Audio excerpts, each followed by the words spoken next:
ಚಕ್ಕ, ಒಂಬತ್ತು, ಇಜಿರ ಹೀಗೆ ಎಷ್ಟು ಹೆಸರುಗಳಿಂದ ಇವರನ್ನು ಕರೆಯುತ್ತಾರೆ. ಆದರೆ ಸಮಾಜದಲ್ಲಿ ಇವರು ಕೂಡ ಒಬ್ಬ ಮನುಷ್ಯರು. ಇವರಿಗೆ ಒಂದು ಸ್ಥಾನ, ಘನತೆ, ಗೌರವ ಇರುತ್ತದೆ ಎಂದು ಮರೆತು ಜನರು ಮನುಷ್ಯತ್ವವನ್ನೇ ಮರೆತು ನಡೆದುಕೊಳ್ಳುತ್ತಾರೆ. ಮಂಗಳಮುಖಿ ಎಂದರೆ ಮಂಗಳಕರ ಎಂಬ ಮಾತಿದೆ. ಅವರು ಸಂತೋಷದಿಂದ ಏನೇ ಕೊಟ್ಟರೂ ಕೂಡ ಅದರಿಂದ ಶುಭವಾಗುತ್ತದೆ ಎನ್ನುವ ನಂಬಿಕೆಯೂ ಇದೆ. ಒಮ್ಮೊಮ್ಮೆ ಇವರನ್ನು ನೋಡಿದಾಗ ದೇವರೇಕೆ ಇಷ್ಟೊಂದು ಕ್ರೂರಿ ಎಂಬ ಯೋಚನೆ ಮನಸ್ಸಿನಲ್ಲಿ ಮೂಡುತ್ತದೆ. ಮಂಗಳಮುಖಿ ಎಂದರೆ ಈ ಹೆಣ್ಣು ಅಲ್ಲದೆ ಆ ಕಡೆ ಗಂಡು ಅಲ್ಲದೆ ಒಬ್ಬ ವ್ಯಕ್ತಿಯ ಮನಸ್ಥಿತಿ ಎಂಬುದು. ಸಿಗ್ನಲ್ಗಳಲ್ಲಿ, ರಸ್ತೆ ಬದಿಗಳಲ್ಲಿ, ಹೆಚ್ಚು ಜನಸಂದಣಿ ಇರುವ ಪ್ರದೇಶಗಳಲ್ಲಿ ಕೈತಟ್ಟಿ ಹಣ ಬೇಡಿ ಅದರಿಂದ ಜೀವನ ನಡೆಸುವ ಸ್ವಾವಲಂಬಿಕ ಜೀವನ ಇವರದ್ದು.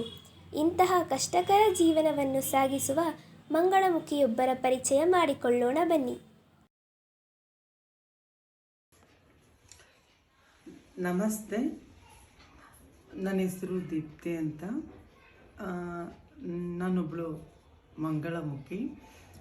ನೀವು ನೋಡ್ತಾ ಇರ್ಬೋದು, ನಾನು ಯಾಕಪ್ಪ ಇಲ್ಲಿ ಕುತ್ಕೊಂಡು ಈ ಥರ ಮಾತಾಡ್ತಾ ಇದ್ದೀನಿ ಅಂದರೆ, ನಮ್ಮದೇ ಆದಂತಹ ಒಂದು ನೋವು, ಒಂದು ಕಷ್ಟ, ನಮ್ಮಂಥವ್ರದ್ದಾದಂಥ ಒಂದು ಜೀವನ. ಬಿಕಾಸ್ ಇದು ನನ್ನ ಲೈಫ್ ಬಗ್ಗೆ ನಾನು ಹೇಳೋಕ್ಕೆ ತುಂಬ ಖುಷಿ ಪಡ್ತೀನಿ. ನಾನು ನಮ್ಮದು ಊರೆಲ್ಲ ಬಂದು ಬೆಂಗಳೂರು. ನಾನು ಓದಿದಂಥದ್ದು ಆದಿಚುಂಚನಗಿರಿ ಮಠ ಸನ್ನಿಧಾನದಲ್ಲಿ. ನಾನು ಓದಿದಂಥದ್ದು ಸ್ಯಾಂಕ್ಸ್ರಿಟ್ಟು. ಬಿಕಾಸ್ ನಾನು ಸ್ಯಾಂಕ್ಸ್ರಿಟ್ ಓದ್ತಿರ್ಬೇಕಾದ್ರೆ ಮತ್ತು ನಾವು ಯಾಕೆ ಈ ಥರ ಹಾಕ್ತೀವಿ ಅನ್ನೋದ್ರ ಬಗ್ಗೆ ಎಲ್ಲರಿಗೂ ಒಂದು ಕುತೂಹಲ ಇರುತ್ತೆ. ಏಕೆ ಅಂತ ಹೇಳಿದರೆ, ನಮಗೆ ಚಿಕ್ಕ ವಯಸ್ಸಲ್ಲಿ ನಮಗೆ ಏನು ಹೇಳಬೇಕು ಅಂತ ಅಂದರೆ, ನಮ್ಮ ಜೀವನ ನಾವು ಹೇಗಿದ್ದೀವಿ, ನಾವು ಚಿಕ್ಕ ವಯಸ್ಸಲ್ಲಿ ನಾವು ನೋಡಿರ್ಬೋದು. ನಮ್ಮದೇ ಆದಂಥ ಒಂದು ಮೈಂಡ್ ಸೆಟ್ ಇರುತ್ತೆ. ನಮ್ಮದೇ ಆದಂಥ ಒಂದು ಸ್ವಲ್ಪ ಹಾರ್ಮೋನ್ ಚೇಂಜ್ ಆಗ್ತಾ ಹೋಗುತ್ತೆ. ನಾನು ಚಿಕ್ಕ ವಯಸ್ಸಲ್ಲಿದ್ದಾಗ, ನಾನು 5th standard and 6th standard ಇದ್ದಾಗ ನನಗೆ ಎಲ್ಲರನ್ನೂ ನೋಡ್ತಾ ಇದ್ದರೆ ಒಂಥರ ಖುಷಿ ಆಗೋದು. ಆದರೆ ನನಗೆ ತುಂಬ ಲೈಕ್ ಆಗ್ತಿತ್ತು. ಹುಡುಗಿರಂದರೆ ಅವರು ಹಾಕ್ಕೊಳ್ಳೋ ಡ್ರೆಸ್ ನಂಗೆ ತುಂಬ ಇಷ್ಟ ಆಗ್ತಾಯಿತ್ತು. ಆದರೆ ಈಗ ಒಂದು ಹುಡುಗ ಅಂತ, ಈಗ ಆ್ಯಕ್ಚುಲಿ ಅವಾಗ ನಾನೊಂದು ಹುಡುಗ ಆಗಿದ್ದಾಗ ನನಗೆ ಒಂದು ಹುಡುಗಿನ ನೋಡಿದ್ರೆ ಆಕೆ ಡ್ರೆಸ್ ಹಾಕೋತಿದ್ದ ಬಗ್ಗೆ, ಆಕೆ ಡ್ರೆಸ್ ನಾನು ಹಾಕೋಬೋದಿತ್ತಲ್ವಾ ಅನ್ನೋ ನನಗೆ ಆಸೆ ಬರ್ತಿತ್ತು. ಈಗ ಆ್ಯಕ್ಚುಲಿ ಒಂದು ಹುಡುಗ ಅಂತ ಅಂದರೆ ಅವನಿಗೆ ಒಂದು ಹುಡುಗಿನ ನೋಡಿದ್ರೆ ಅವನಿಗೆ ಆ ಹುಡುಗಿನ ಸೌಂದರ್ಯದ ಬಗ್ಗೆ, ಆ ಹುಡುಗಿ ಬಗ್ಗೆ ಈ ಥರ ಏನೇನೋ ಇನ್ಸ್ಟೇಷನ್ ಇರುತ್ತೆ. ಆದರೆ ನಮಗೆ ಆದಂಥ ಒಂದು ಏನಿತ್ತಂದರೆ, ಒಂದು ಹುಡುಗಿರಂದರೆ ಒಂದು ಗೌರವ ಆ್ಯಂಡ್ ರೆಸ್ಪೆಕ್ಟ್. ಆ್ಯಂಡ್ ನನಗೆ ಅವ್ರದ್ದು ಡ್ರೆಸ್ ಹಾಕೋಬೇಕು, ಹುಡುಗಿ ಥರ ಇರಬೇಕು, ಹುಡುಗಿ ಥರ ಹೇರ್ ಬಾರಿಸ್ಕೋಬೇಕು. ನಾನು ಚಿಕ್ಕ ಏಜಲ್ಲಿ ನನಗೆ ಸುಮಾರು ಆಸೆ ಇತ್ತು. ದೇವ್ರು ನನಗೆ ಯಾಕಪ್ಪ ಈ ಥರ ಕಷ್ಟ ಕೊಟ್ಟ? ನನಗೆ ದೇವರು ಹುಟ್ಟುವಾಗಲೇ ಹೆಣ್ಣಾಗಿ ಮಾಡಿಬಿಟ್ಟಿದ್ರೆ ನಾನು ಈ ಥರ ಎಲ್ಲ ಕಷ್ಟಪಡಬೇಕಿತ್ತ, ನಾನು ಈ ಥರ ಎಲ್ಲ ಹಾಕೋಬೇಕು, ನಾ ಆಸೆಗಳು ಇರಿಸ್ಕೋಬೋದಿತ್ತು. ಯಾಕೆ ಈ ಥರ ದೇವರು ನನಗೆ ಈ ಥರ ಶಿಕ್ಷೆ ಕೊಟ್ಟ? ಬಿಕಾಸ್ ನನಗೊಂದು ಹುಡುಗ ಆಗಿದ್ದರೆ, ನನ್ನ ಹುಡುಗನ ಮೈಂಡ್ ಸೆಟ್ ನಾನು ಕೊಟ್ಟಿದ್ರೆ ಖುಷಿ ಪಡ್ತಿದ್ದೇನೋ. ನನಗೆ ಕೊಡ್ತಿದ್ದಂಥದ್ದು ಹುಡುಗಿ ಮೈಂಡ್ ಸೆಟ್ಟು. ಅವಳು ಹಾಕೋ ಡ್ರೆಸ್ಸು, ಅವಳು ಹಾಕೋ ಕಾಸ್ಟ್ಯೂಮು, ಅವಳೇನು ಡ್ರೆಸ್ ಮೇಕಪ್ ಮಾಡ್ಕೋತಾರೆ ಆ ಥರ ನಾನು ಮಾಡ್ಕೋಬೋದಿತ್ತಲ್ವ ಅಂತ ನನಗೆ ಆದಂಥ ಇದರಲ್ಲಿ ನನಗೆ ಬರ್ತಾ ಇತ್ತು. ನಾನು ಹುಡುಗಿ ಥರ ಇರಬೇಕು, ಹುಡುಗಿ ಥರ ಆಗಬೇಕು, ಹುಡುಗಿ ಥರ ಈ ಥರ ಮಾಡಬೇಕು, ಹುಡುಗಿ ಥರ ಡ್ರೆಸ್ ಹಾಕ್ಕೊಂಡು ಹೊರಗಡೆ ಓಡಾಡಬೇಕು ಅಂದರೆ ನನಗೆ. ಬಟ್ ನಾನೊಂದು ಹುಡುಗ ಆಗಿ ನನಗೆ ಹುಡುಗನ ಮೇಲೆ ಲೈಕ್ ಆಗೋದು. ಆ ಹುಡುಗನ ನಾನು ಮದುವೆ ಮಾಡ್ಕೊಬಿಡ್ದಿತ್ತಾ, ಮಾವತ್ತಿರ ಸೇವೆ ಮಾಡಬೇಕು. ನಾನು ಆ್ಯಕ್ಚುಲಿ ಆ ಥರ ಎಲ್ಲ ಸೇವೆ ಮಾಡಬೇಕು ಅಂತ ಅಂದರೆ ನಾನು ಹುಡುಗ, ನಾನು ಹೇಗೆ ನಾನು ಇದು ಮಾಡಲಿ? ನನಗೆ ಹುಡುಗ ಆಗಿ ಹುಟ್ಟಿ ಹೆಣ್ಣಿನ ಭಾವನೆಗಳು ಯಾಕೆ ನನಗೆ ಬರ್ತಾ ಇದೆ ಅನ್ನೋದು ನನಗಿನ್ನೂ ಅರ್ಥ ಆಗಲಿಲ್ಲ. ಆಮೇಲೆ ಕಾಲಕ್ರಮೇಣ ನಾನು ಹೊತ್ತಾ 10th ಮುಗಿಸ್ದೆ. 10th ಆಗಿದ ತಕ್ಷಣವೇ ನನಗೆ ತುಂಬಾ ನಾನು ಹುಡುಗಿ ಆಗಿಬಿಡ್ಬೇಕು, ಒಂದು ಒಳ್ಳೆ ಹುಡುಗನ ಮದುವೆ ಮಾಡ್ಕೋಬೇಕು, ಈ ಥರ ಆಸೆಗಳು ತುಂಬ ಹೆಚ್ಚಾಗ್ತಾ ಹೋಯಿತು. ನಾನು ಈ ಥರ ಆಸೆಗಳು ತುಂಬ ಹೆಚ್ಚಾಗ್ತಾ ಹೋಗ್ತಿದ್ದಂಗೆ ನನ್ನ ಸ್ಯಾಂಕ್ಸ್ರಿಟ್ಟು ಸಾಹಿತ್ಯ ಮಾಡಿದೆ. ಅಷ್ಟೊತ್ತಿಗೆ 10th ಎಕ್ಸಾಮ್ ಹೋಗಿತ್ತು. ಆ್ಯಕ್ಚುಲಿ ನನ್ನ ಲೈಫ್ ಯಾವ ರೀತಿ ಇತ್ತು ಅಂದರೆ, ತಂದೆ ತಾಯಿ ಇದ್ದರೂ ಕೂಡ ಹಾಸ್ಟೆಲಲ್ಲಿರೋ ಜೀವನ ನನಗೆ ಬಂತು. ಏಕೆಂದರೆ ಬಿಕಾಸ್ ನನ್ನ ಅಪ್ಪ ಅಮ್ಮನ ಜೊತೆ ಇದ್ದಿದ್ರೆ ನಾನು ಏನು ಬದಲಾವಣೆ ಆಗ್ತಿದ್ನೋ ಏನೋ ಅದು ನನಗೆ ಗೊತ್ತಿಲ್ಲ. ಆದರೆ ನಾನು ಹಾಸ್ಟೆಲಲ್ಲಿದ್ದೆ ಅಂತ ಅದಕ್ಕೂ ಕೂಡ ನಾನು ಕಾರಣ ಮಾಡೋಕ್ಕಾಗೋದಿಲ್ಲ. ಏಕೆ ಅಂತಂದರೆ ನಾನು ಹಾಸ್ಟೆಲಲ್ಲಿ ಜೀವನ ಮಾಡ್ತಿರೋ ರೀತಿ ಇದ್ದಾಗ ಅಲ್ಲಿ ಮೈಂಡ್ಸೆಟ್ ಅರ್ಥ ಆಗಿಲ್ವೋ ಏನು ಅಂತ ಗೊತ್ತಾಗಲಿಲ್ಲ. ಬಿಕಾಸ್ ನಾನು ಹಾಸ್ಟೆಲಿಂದ ಬಂದೆ, ತಿರ್ಗಿ ಅಪ್ಪ ಅಮ್ಮನ ಜೊತೆಲಿ ಇರಬೇಕು ಅಂತ ಅಂದ್ಕೊಂಡೆ. ಅಪ್ಪ ಅಮ್ಮನ ಥರ ಇರಬೇಕು ಅಂತ ಅಂದ್ಕೊಂಡಾಗ ನನಗೆ ನಾನು ಅಲ್ಲಿ ನನ್ನ ಹಾಸ್ಟೆಲಲ್ಲಿದ್ದಾಗ ಸ್ವತಂತ್ರವಾಗಿದ್ದೆ, ಹೆಂಗೆ ಬೇಕಾದ್ರೆ ಇರ್ಬೋದು, ಹೆಂಗ್ನಾರು ಇರ್ಬೋದು ಅನ್ನೋ ಒಂದು ಭಾವನೆಯಲ್ಲಿದ್ದೆ. ಅಪ್ಪ ಅಮ್ಮನ ಮನೆಗೆ ಬಂದೆ. ಅಪ್ಪ ಅಮ್ಮನ ಮನೆಗೆ ಬಂದ ತಕ್ಷಣವೇ ಏನೋ ಒಂಥರ ಫ್ರೀಡಮ್ ಆಗಿದ್ದೆ, ಏನೋ ಒಂಥರ ಹೆಂಗಪ್ಪ ಇರೋದು ಹಂಗೆ.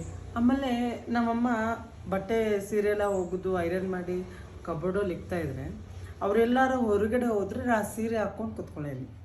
ಆ ಸೀರೆ ಹಾಕ್ಕೊಂಡೆ ನಾನು ಹೆಣ್ಣೆ ಆಗಿ ಹೋಗಿದ್ದೀನಿ, ನಾನು ಇವಾಗ ಹೆಣ್ಣು. ಅವ್ರ ಥರನೇ ಮೇಕಪ್ ಮಾಡಿಕೊಂಡು ಅವ್ರ ಥರ ಡ್ರೆಸ್ ಮಾಡ್ಕೊಂಡು ಸೀರೆ ಉಟ್ಕೊಂಡು ನಾನು ಎಷ್ಟು ಚೆನ್ನಾಗಿ ಕಾಣ್ತಾ ಇದ್ದೀನಿ ಅನ್ನೋ ಫೀಲಿಂಗ್ಸ್ ತುಂಬ ಹೆಚ್ಚಾಗ್ತಾ ಹೋಗ್ತು. ಯಾಕೆ ನನಗಾಗಲೂ ಕೂಡ ನನ್ನ ಹುಡುಗ ಆಗಿ ಆ ಥರ ಭಾವನೆ ಬರ್ತಾಯಿದೆ ಅಂತ ನನಗೆ ಗೊತ್ತಿದ್ರು ಕೂಡ ನನಗೆ ಈ ಲೈಫ್ ತುಂಬ ಇಷ್ಟ ಆಗ್ತಾಯಿತ್ತು. ಆಮೇಲೆ ಅಪ್ಪ ಅಮ್ಮ ಎಲ್ಲ ಸಡನ್ನಾಗಿ ಇಂಥ ಟೈಮ್ ಬಂದ ತಕ್ಷಣ ಬಟ್ಟೆ ಬಿಚ್ಚಬೇಕು ಅಂತಂದರೆ ನನಗೆ ಇಷ್ಟನೇ ಆಗ್ತಿರ್ಲಿಲ್ಲ. ಇಲ್ಲ ಬಂದು ಬೈತಾರೇನೋ ಹೊಡಿತಾರೇನೋ ಅಂತ ಹೇಳ್ಬಿಟ್ಟು ನಾನು ಮತ್ತೆ ಸೀರೆನ ಬಿಚ್ಚಿ ಹಾಕೋಬೇಕಾದ್ರೆ ಖುಷಿಯಿಂದ ಹಾಕ್ಕೊಂಡು ಬಿಚ್ಚಬೇಕಾದ್ರೆ ಹತ್ಕೊಂಡಿದ್ದೀನಿ. ಯಾಕಪ್ಪ ಯಾಕೆ ಈ ಥರ ಅಷ್ಟು ನನಗೆ ಹುಡುಗನ ಡ್ರೆಸ್ ಹಾಕೋಬೇಕು ಅಂದರೆ ನನಗೆ ಇಷ್ಟನೇ ಆಗ್ತಿರ್ಲಿಲ್ಲ. ಪ್ಯಾಂಟ್ ಶರ್ಟ್ ಅಂದರೆ ನೋ ಲೈಕ್ ನನಗೆ ಅಯ್ಯೋ ಪ್ಯಾಂಟ್ ಶರ್ಟ್ ಯಾರು ಹಾಕೋತಾರೋ ಅದ್ರ ಬದಲು ಡ್ರೆಸ್ ಹಾಕೋಬೋದಿತ್ತಲ್ವಾ, ಸೀರೆ ಥರ ಹಾಕೊಂಡು ನಲಿಬೋದಿತ್ತಲ್ವಾ. ನನಗೆ ಡ್ಯಾನ್ಸ್ ಅಂದರೆ ತುಂಬ ಇಷ್ಟ. ಸೀರೆ ಹಾಕ್ಕೊಂಡು ನಾನು ಡ್ಯಾನ್ಸ್ ಆಡ್ಬೋದಿತ್ತಲ್ವ, ಹುಡುಗಿ ಥರ ಡ್ಯಾನ್ಸ್ ಆಡ್ಬೋದಿತ್ತಲ್ವ ಅನ್ನೋ ತುಂಬ ಖುಷಿ. ಆದರೆ ಮನೇಲಿ ಆ ಥರ ಬಿಡ್ತಿರ್ಲಿಲ್ಲ. ಎಲ್ಲ ಹೊರಗಡೆ ಹೋದ್ರೆ ಮಾತ್ರ ನನ್ನ ಆಸೆಗಳನ್ನ ಖುಷಿ ಪಡ್ಕೋತಿದ್ದೆ. ಆದರೆ ನಮ್ಮ ಮನೆಯವ್ರು ಬಂದ ತಕ್ಷಣ ಈಗಪ್ಪ ನನಗೆ ಡ್ರೆಸ್ ಬಿಚ್ಚಬೇಕಾದ್ರೆ ಅಷ್ಟೊಂದು ನೋವಾಗೋದು. ಅಯ್ಯೋ ಇನ್ನೊಂದು 5 ನಿಮಿಷ ಇದ್ರೆ ಆಗಿರೋದಲ್ವಾ, ಒಂದು 2 ನಿಮಿಷ ಇದ್ರೆ ಆಗಿರೋದಲ್ವಾ, ಇವ್ರು ಇವಾಗಲೇ ಬಂದುಬಿಡ್ತಾರ. ಬಿಚ್ಚಬೇಕಾದ್ರೆ ದುಃಖ ಪಡ್ಕೊಂಡು ಬಿಚ್ಕೋತಿದ್ದೆ. ಬಿಚ್ಚಿ ಆದಮೇಲೆ ಆ ಬಟ್ಟೆ ನೆತ್ತಿಕ್ಬೇಕಾದ್ರೂ ಕೂಡ ಅಷ್ಟೊಂದು ಫೀಲಿಂಗ್ ಮಾಡೀನಿ. ಅಯ್ಯೋ ಡ್ರೆಸ್ಸು ಸೀರೆ ಇನ್ನು ಯಾವತ್ತೆಲ್ಲರೂ ಹೋಗ್ತಾರಪ್ಪ ಅಂತ ಹೋಗ್ತಾಯಿದ್ದೆ. ಆಮೇಲೆ ನಾನು ಕಾಲೇಜ್ ಓದಿದ್ದು ಗೌರ್ಮೆಂಟ್ ಕಾಲೇಜ್ ಮಲ್ಲೇಶ್ವರಂ 18 ಕ್ರಾಸ್ ಬಾಲಕರ ಪದವಿ ಪೂರ್ವ ಕಾಲೇಜ್. ನಾನು ಎಜುಕೇಷನ್ ಮಾಡಿದ್ದು. ನಾನು ಓದಿದ್ದು ಸ್ಯಾಂಕ್ಸರಿಟ್ಟು. ಆ್ಯಕ್ಚುಲಿ ನಾನು ಕನ್ನಡ ಅಷ್ಟು ಬರಲ್ಲ. ನಾನು PUC ನಾನು ಸೇರ್ಕೊಂಡ್ಬಿಟ್ಟಾಗ ಅಲ್ಲಿ ನನಗೆ ವೇದ ಉಪನಿಷತ್ತು ಮತ್ತು ಸ್ಯಾಂಕ್ಸಿಟ್ಟಲ್ಲಿ ಯಾವ ರೀತಿ ಉಚ್ಚಾರಣೆ ಮಾಡಬೇಕು ಅನ್ನೋದು ಅಲ್ಲಿ ತಿಳ್ಕೊಂಡಿದ್ದೆ. ನನಗಿಲ್ಲಿ ನನ್ನ ಫಸ್ಟ್ PUC ಸೇರಿಸಿದಾಗ ನನಗೆ ಸ್ವಲ್ಪ ಕಷ್ಟ ಅನಿಸ್ತು. ಆವಾಗ ನಾನೊಬ್ಬಳು ಮಂಗಳಮುಖಿ ಆಗಿದ್ದರು, ಮತ್ತೊಬ್ಬ ಮಂಗಳಮುಖಿ ಅಂದರೆ ಇವಾಗ ಮಂಗಳಮುಖಿ. ನನ್ನ ಸ್ಕೂಲ್ ಲೈಫಲ್ಲಿ ಇನ್ನೂ ಮಂಗಳಮುಖಿ ಆಗಿರಲಿಲ್ಲ. ಆ ಟೈಮಲ್ಲಿ ನಾನು ಕಾಲೇಜ್ಗೆ ಹೋಗಿ ನನ್ನ ಕಾಲೇಜಲ್ಲಿ ಓದೋಕ್ಕೆ ಆಗ್ತಿರ್ಲಿಲ್ಲ, ನಂಗೆ ಇಷ್ಟನೇ ಆಗ್ತಿರ್ಲಿಲ್ಲ. ಒಂದು ಬುಕ್ ತೆಗೆದ್ರೆ ಇವತ್ತು ಈ ಡ್ರೆಸ್ ಹಾಕೋಬೇಕು, ಈ ಡ್ರೆಸ್ ಹಾಕ್ಕೊಂಡು ಹೆಂಗಿರೋಣ ಅನ್ನೋ ಫೀಲಿಂಗ್ ನನಗೆ ಓದೋಕ್ಕೆ ತುಂಬ ಆಗ್ತಾ ಇರಲಿಲ್ಲ. ಆಮೇಲೆ ಕಾಲೇಜ್ ಮುಗಿಸ್ಕೊಂಡು ಹೊರಗಡೆ ಗ್ರೌಂಡಲ್ಲಿ ಬಂದಾಗ ನಮ್ಮಂಥ ಸಮುದಾಯದವ್ರು ಮಂಗಳಮುಖಿಯರು ಬಂದಾಗ ನನಗೆ ಹೆದರಿಕೆ, ತುಂಬ ಭಯ. ಈಗ ಓಡೋಗ್ಬಿಡೀನಿ ನಾನು. ಯಾಕೆ ಅಂದರೆ ಇರ್ಕೊಂಡು ಏನಾರು ಮಾಡಿಬಿಡ್ತಾರ ಬೈತಾರ ಅಂತ. ನಾನು ಒಂದು ಟೈಮ್ ಹಿಂಗೆ ಕೂತ್ಕೊಂಡಾಗ ಅಲ್ಲಿ ಮಲ್ಲೇಶ್ವರಮಲ್ಲಿ ಒಬ್ಬರು ಪರಿಚಯ ಆದರು. ನನ್ನ ಪ್ಯಾಕೆಟ್ ಮನಿ ಎಷ್ಟಿದ್ರು ನಾನು ಅವ್ರು ಕೊಟ್ಬಿಡ್ತಿದ್ದೆ. 10 ರೂಪಾಯಿ ಇರಲಿ 100 ರೂಪಾಯಿ ಇರಲಿ ಏನಿದ್ರು ನಾನು ಅವ್ರು ನೋಡ್ತಿದ್ದಂಗೆ ಭಯ ಆಗುತ್ತೆ, ನಾನು ಕೊಟ್ಬಿಟ್ಟು ಹಿಂಗೆ ಓಡೋಗ್ಬಿಡ್ತಿದ್ದೆ. ಒಂದು ಸತಿ ಯಾಕೆ ಹಂಗೆ ಮಾಡ್ತೆ ಅಂತ ಕುಣಿಸಿ ಮಾತಾಡಿದ್ರು. ಆವಾಗ ನಾನು ಅವ್ರ ಹತ್ರ ಹೇಳ್ಕೊಂಡೆ, ನಾನು ಕೂಡ ನನಗೆ ಹೆಣ್ಣಾಗಬೇಕು, ನಾನು ನಿಮ್ಮಾಗಬೇಕು, ಭಯ, ನೀವೆಲ್ಲಿ ಹೊಡಿತೀರಾ ಅಂತ ನನಗೆ ಭಯ. ಅವಾಗ ನನಗೆ 16ರಿಂದ 17 ವರ್ಷ. ಇದ್ರ ಬಗ್ಗೆ ನನಗೇನು ಗೊತ್ತಿಲ್ಲ. ಆವಾಗ ನಮ್ಮಂಥವ್ರು ಕಂಡ್ರೆ ನನಗೆ ಭಯ ಆಗಿ ಹೊಡೋಗ್ತಿರ್ಬೇಕು. ಒಂದಿನ ಕುಣಿಸಿ ಹೇಳಿದ್ರು, ಇವತ್ತು ಕೂಡ ಅವನ್ನ ನೆನೆಸ್ಕೋತೇನೆ. ಇದು ನಿನ್ನ ಲೈಫ್ ಅಲ್ಲ, ಈ ಥರ ನಿನ್ನ ಜೀವನ ಮಾಡಬೇಕು ಅನ್ನೋದು ತಪ್ಪು. ಏಕೆ ಅಂತಂದರೆ ನಾವು ಕೂಡ ಈ ಥರ ಜೀವನ ಮಾಡಿ ಕಷ್ಟ ಅನುಭವಿಸ್ತಾ ಇದ್ದೀವಿ, ಬೇಡ ಅಂತ ಒಳ್ಳೆ ಬುದ್ಧಿ ಹೇಳಿದ್ರು. ನನಗೆ ಅವಾಗ ಏನೋ ಹೇಳ್ತಾರಲ್ಲ, ಬಿಕಾಸ್ ಅದೇನೋ ಅಂತಾರಲ್ಲ, ಯೌವನದ ರಕ್ತ ಬಿಸಿ ರಕ್ತ ಅಂತಾರಲ್ಲ, ಅವ್ರು ಕೇಳೋ ಟ್ಯಾಲೆಂಟ್ ನನಗಿರಲಿಲ್ಲ. ಯಾಕೆ ಈ ಥರ ಸ್ವಾರ್ಥ ಮಾಡ್ತಾ ಇದ್ದಾರೆ ಅಂತ ಅಂದ್ಕೊಂಡು ನಾನು ಹಿಂಗೆ ಹೋಗಿನಿ. ಮತ್ತು ಅವರು ಕೈ ಹಿಂಗೆ ಹೊಡೆದಾಗ ನಾನು ಅದೇ ರೀತಿ ಹೊಡಿಬೇಕಲ್ಲ ಅಂತ ಮನೇಲಿ ಕೂತ್ಕೊಂಡು ಹಿಂಗೆ ಅನ್ನೋದು ಪ್ರಾಕ್ಟೀಸ್ ಮಾಡ್ತಾಯಿದ್ದೆ. ಹಿಂಗೆ ಅನ್ನೋದು, ಹಿಂಗೆ ಹೊಡಿಯೋದು. ಅವ್ರು ಹೊಡೆದ್ರೆ ಶಬ್ದ ಜೋರಾಗಿ ಬರುತ್ತೆ, ನಾನು ಹೊಡೆದ್ರೆ ಯಾಕೆ ಬರೋದಿಲ್ಲ. ಹಂಗೆ ಆಗ್ತಾ ಒಂದು ಸತ ಫಸ್ಟು ಪಿ ಯುಲಿ ಸ್ವಲ್ಪ ಎಕ್ಸಾಮ್ ಬರೀಬೇಕಿತ್ತು. ನಾನು ಎಕ್ಸಾಮು ನನಗೆ ಅಟೆಂಡೆನ್ಸ್ ಶಾರ್ಟೇಜ್ ಬಂದುಬಿಟ್ಟಿತ್ತು. ಏಕೆ ಅಂತಂದರೆ ನನಗೆ ಓದೋಕ್ಕೆ ಇಷ್ಟನೇ ಇರಲಿಲ್ಲ. ನನಗೆ ಓದೋಕ್ಕೆ ಇಷ್ಟ ಇರಲಿಲ್ಲ. ನನಗೆ ಈ ಥರ ಹುಡುಗಿ ಥರ ಇರಬೇಕು ಅನ್ನೋ ಮನೋಭಾವನೆ ತುಂಬ ಹೆಚ್ಚಾಗ್ತಾ ಹೋಯಿತು. ಆಗ ನಮ್ಮ ಅಪ್ಪ ಅಮ್ಮನೂ ನನ್ನ ಬಗ್ಗೆ ಕೇರ್ ಮಾಡಿಲ್ಲ, ಯಾರೂ ಕೇರ್ ಮಾಡಿಲ್ಲ. ಅವಾಗ ನನಗೇನೇ ಅದು ಹೆಣ್ಣಾಗಬೇಕು ಅನ್ನೋ ಭಾವನೆಗಳು ಹೆಚ್ಚಾಗ್ತಾ ಹೋಗ್ತು ನನಗೆ. ಹಂಗೋ ಹಿಂಗೋ ಅಟೆಂಡೆನ್ಸ್ ಶಾರ್ಟೇಜ್ ಇದ್ದರೂ ಕೂಡ ನಾನಲ್ಲಿ ಸ್ಕೂಲಲ್ಲಿ ನಾನು ಹೋಗ್ತಿದ್ದು ನಡೀತಿದ್ದು ಎಲ್ಲ ಹುಡುಗಿ ಥರನೇ. ಹುಡುಗರ ಜೊತೆ ಕೂತ್ಕೋತಿರಲಿಲ್ಲ, ಹುಡುಗಿ ಜೊತೆ ಕೂತ್ಕೊಳ್ಳೇನಿ. ಅಲ್ಲೆಲ್ಲ ಏನು ಮಾಡೋರು, ಸ್ಕೂಲ್ ಟೈಮಲ್ಲಿ ಆಗಿರ್ಬೋದು, ಕಾಲೇಜ್ ಟೈಮಲ್ಲಿ ಆಗಿರ್ಬೋದು, ಏ ಸಂಘ ಅನ್ನೋರು. ಆಮೇಲೆ 9 ಅನ್ನೋರು. ನನಗೆ 9 ಅಂದರೆ ಏನು ಅಂತಲೇ ನನಗೆ ಗೊತ್ತಿರಲಿಲ್ಲ. ಸಂಘ ಬಾಯ್ಲಿ ಅನ್ನೋರು. ಯಾಕೆಂದರೆ ಏನು ಯಾವಾಗಲೂ ಹುಡುಗಿರ ಜೊತೆನೇ ಇರ್ತೀಯ, ಯಾಕೆ ನೀಟಾಗಿ ನಡಿ ಅನ್ನೋರು. ನಾನು ಹುಡುಗಿ ಥರನೇ ನಡೀನಿ. ಇಲ್ಲ ಕಣು, ಟೀಚರ್ ಆಗತ್ತೆ ಒಂಥರ ಈ ಲೇಡೀಸ್ ಥರನೇ ಮಾತಾಡೋದು.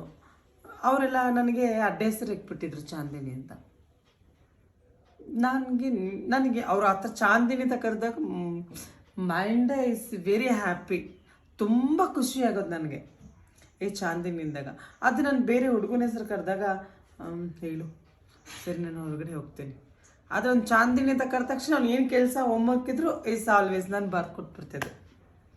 ಅಷ್ಟು ಮೈಂಡ್ ನನಗೆ. ಏಕೆಂದರೆ ನನಗೆ ನಾನು ಹುಡುಗಿನೇ ಆಗಬೇಕು, ನನಗಿದೇ ಜೀವನ, ನನಗಿದೇ ಪ್ರಪಂಚ, ನನಗಿದೆ. ಯಾಕೆ ಅಂತಂದರೆ ನಾನು ಹುಡುಗ ಆಗಿ ಒಂದು ಉದಾಹರಣೆ ಹೇಳೋಕ್ಕೆ ಇಷ್ಟಪಡ್ತೀನಿ. ಅಂದರೆ ನಾನೊಂದು ಹುಡುಗ ಆಗಿ ಇನ್ನೊಂದು ಹುಡುಗಿನ ದೇಹ ಆಸೆ ಬಿದ್ದರೆ ನನಗೆ ಅಮ್ಮಮ್ಮ ಅಂದರೆ ಆ ಹುಡುಗಿ ಮೇಲೆ ದೇಹ ಆಸೆ ಇಲ್ಲ, ದೇಹವನ್ನು ಅನುಭವಿಸ್ಬೇಕು ಅಂತ ಆಸೆ ಇಲ್ಲ. ಆದರೆ ಅವಳು ಹಾಕೊಳ್ಳೋ ಡ್ರೆಸ್ಸನ್ನೇ ನಾನು ಇಷ್ಟಪಡ್ತಾಯಿದ್ದೆ. ಒಂದು ಹುಡುಗಿ ಡ್ರೆಸ್ಸನ್ನು ಇಷ್ಟಪಟ್ಟು ಹುಡುಗಿ ಥರ ಇರಬೇಕಾದ್ರೆ ಒಂದು ಹುಡುಗನ ನೋಡಿದ್ರೆ ನನಗೆ ಅವ್ನು ನನ್ನ ಗಂಡ ಆಗಬಾರ್ದಿತ್ತ, ಅವ್ನ ಲೈಫ್ ಪಾರ್ಟ್ನರ್ ಆಗಬಾರ್ದಿತ್ತ ಅನ್ನೋ ಭಾವನೆ ಬಂದಾಗ ನಾನೊಂದು ಹುಡುಗಿನ ಮದುವೆ ಮಾಡಿಕೊಂಡು ಆ ಹುಡುಗಿ ಜೀವನ ಹಾಳು ಮಾಡೋದು ಎಷ್ಟೊತ್ತು. ನನಗೆ ಆ ಹುಡುಗಿ ಮೇಲೆ ಏನು ಫೀಲಿಂಗ್ ಇಲ್ಲ, no feeling. Is anyone dress ಅಷ್ಟೇ ನನಗೆ ಬೇಕಾಗಿರೋದು. ಅವಳು ಹಾಕೋ ಕಾಸ್ಟ್ಯೂಮ್, ಅವಳು ಹಾಕೋ ಡ್ರೆಸ್ಸು, ಅವಳು ಹಾಕೋದೊಂದು ಕಣ್ಣಿಗೆ ಹಾಕೋ ಐಲೈನರು, ನಾನು ಹಾಕ್ಕೊಂಡ್ರೆ ಹೆಂಗೆ ಕಾಣಿಸ್ತೇನೆ, ಅದನ್ನ ಬಗ್ಗೆ ತಲೆ ಕೆಡಿಸ್ಕೋಬೇಕಾಗಿದ್ದು. ನಾನು ಒಂದು ಹುಡುಗಿನ ಮದುವೆ ಮಾಡಿಕೊಂಡು ನನಗೆ ಅವಳು ಡ್ರೆಸ್ ಹಾಕೊಂಡು ನಾನು ಡ್ರೆಸ್ ಹಾಕೊಂಡು ನಿಂತ್ಕೋಬೇಕಾಗತ್ತಾ? ಈಗ ನನಗೆ ಅದೇ ಭಾವನೆ. ನನಗೆ ಹುಡುಗನ ಥರ ಯಾವುದೇ ರೀತಿಯಾದಂಥ ಯಾವ ಭಾವನೆ ಇರಲಿಲ್ಲ. ನನಗೆ ಹುಡುಗಿ ಥರ ಇರಬೇಕು ಅನ್ನೋ ಭಾವನೆ ಇತ್ತು. ಕಾಲೇಜಲ್ಲಿ ನಾನು ಓದ್ತಿರ್ಬೇಕಾದ್ರೆ ನನಗೆ ಹಂಗೋ ಹಿಂಗೋ ಮಾಡಿ ಕಾಲೇಜ್ ಲೈಫನ್ನು ಫಸ್ಟ್ ಪಿ ಯುನ ಅಟೆಂಡೆನ್ಸ್ ಶಾರ್ಟೇಜ್ ಇದ್ದರೂ ಕೂಡ ನಾನು ಹೆಂಗೋ ಸ್ವಲ್ಪ ಓದ್ಕೊಂಡು ಪಾಸ್ ಆದೆ. ಸೆಕೆಂಡ್ ಪಿ ಯು ಬಂದೆ, ಇನ್ನೂ ಸಾಕಾಗಿ ನನಗೆ ಯಾಕಪ್ಪ ಈ ಜೀವನ, ನನಗೆ ಈ ಜೀವನ ಬೇಡ, ನಾನು ಹೆಣ್ಣಾಗಬೇಕು ಹಂಗೆ ಹಿಂಗೆ ಅನ್ನೋದು ತುಂಬ ಮನಸ್ಸಲ್ಲಿ ಬಂದ್ಬಿಡ್ತು. ಆಮೇಲೆ ಏನು ಮಾಡಿದೆ, ನಾನು ಆಗಬೇಕು ಅಂದ್ಕೊಂಡು ಅದೇ ಸೇಮ್ ಸಿಚುವೇಶನ್ನು ನಾನು ಸೆಕೆಂಡ್ ಪಿ ಯುನ ಹೆಂಗೋ ಮಾಡಿ ಮುಗಿಸಾದ್ಮೇಲೆ ನಾನು ಸೆಕೆಂಡ್ ಪಿ ಯುಲಿ 2 ಹೊಟ್ಟೋದು. ನಾನು ಸೆಕೆಂಡ್ ಪಿ ಯು ಸಿಲಿ ಫೇಲ್ ಆಗೋದೆ. ಯಾಕೆ ನಾನು ಫೇಲ್ ಆದೆ ಅಂದರೆ ನನಗೆ ಆಲೋಚನೆ ಎಲ್ಲ ಫಿಮೇಲ್ ಥರ ಇತ್ತು. ನನಗೆ ಆ ಥರ ರೆಡಿ ಆಗೋ ಕಾನ್ಸಂಟ್ರೇಷನಲ್ಲಿ ನನಗಿದ್ದೆ. ಓದಬೇಕು ಅನ್ನೋ ಮನೋಭಾವನೆ ನನಗಿರಲಿಲ್ಲ. ನಾನು ಈ ಹುಡುಗಿ ಥರನೇ ಇರಬೇಕು, ಆ ಥರ ಆಡಬೇಕು, ಮಟ್ಟಬೇಕು ಅನ್ನೋ ಭಾವನೆಯಲ್ಲಿ ನಾನು ಓದೇ ಇಲ್ಲ. ಸೆಕೆಂಡ್ ಪಿ ಯು ಮಾಡಬೇಕಾದ್ರೆ ನನಗೆ ಓದೋಕ್ಕೆ ಇಷ್ಟ ಇಲ್ಲ.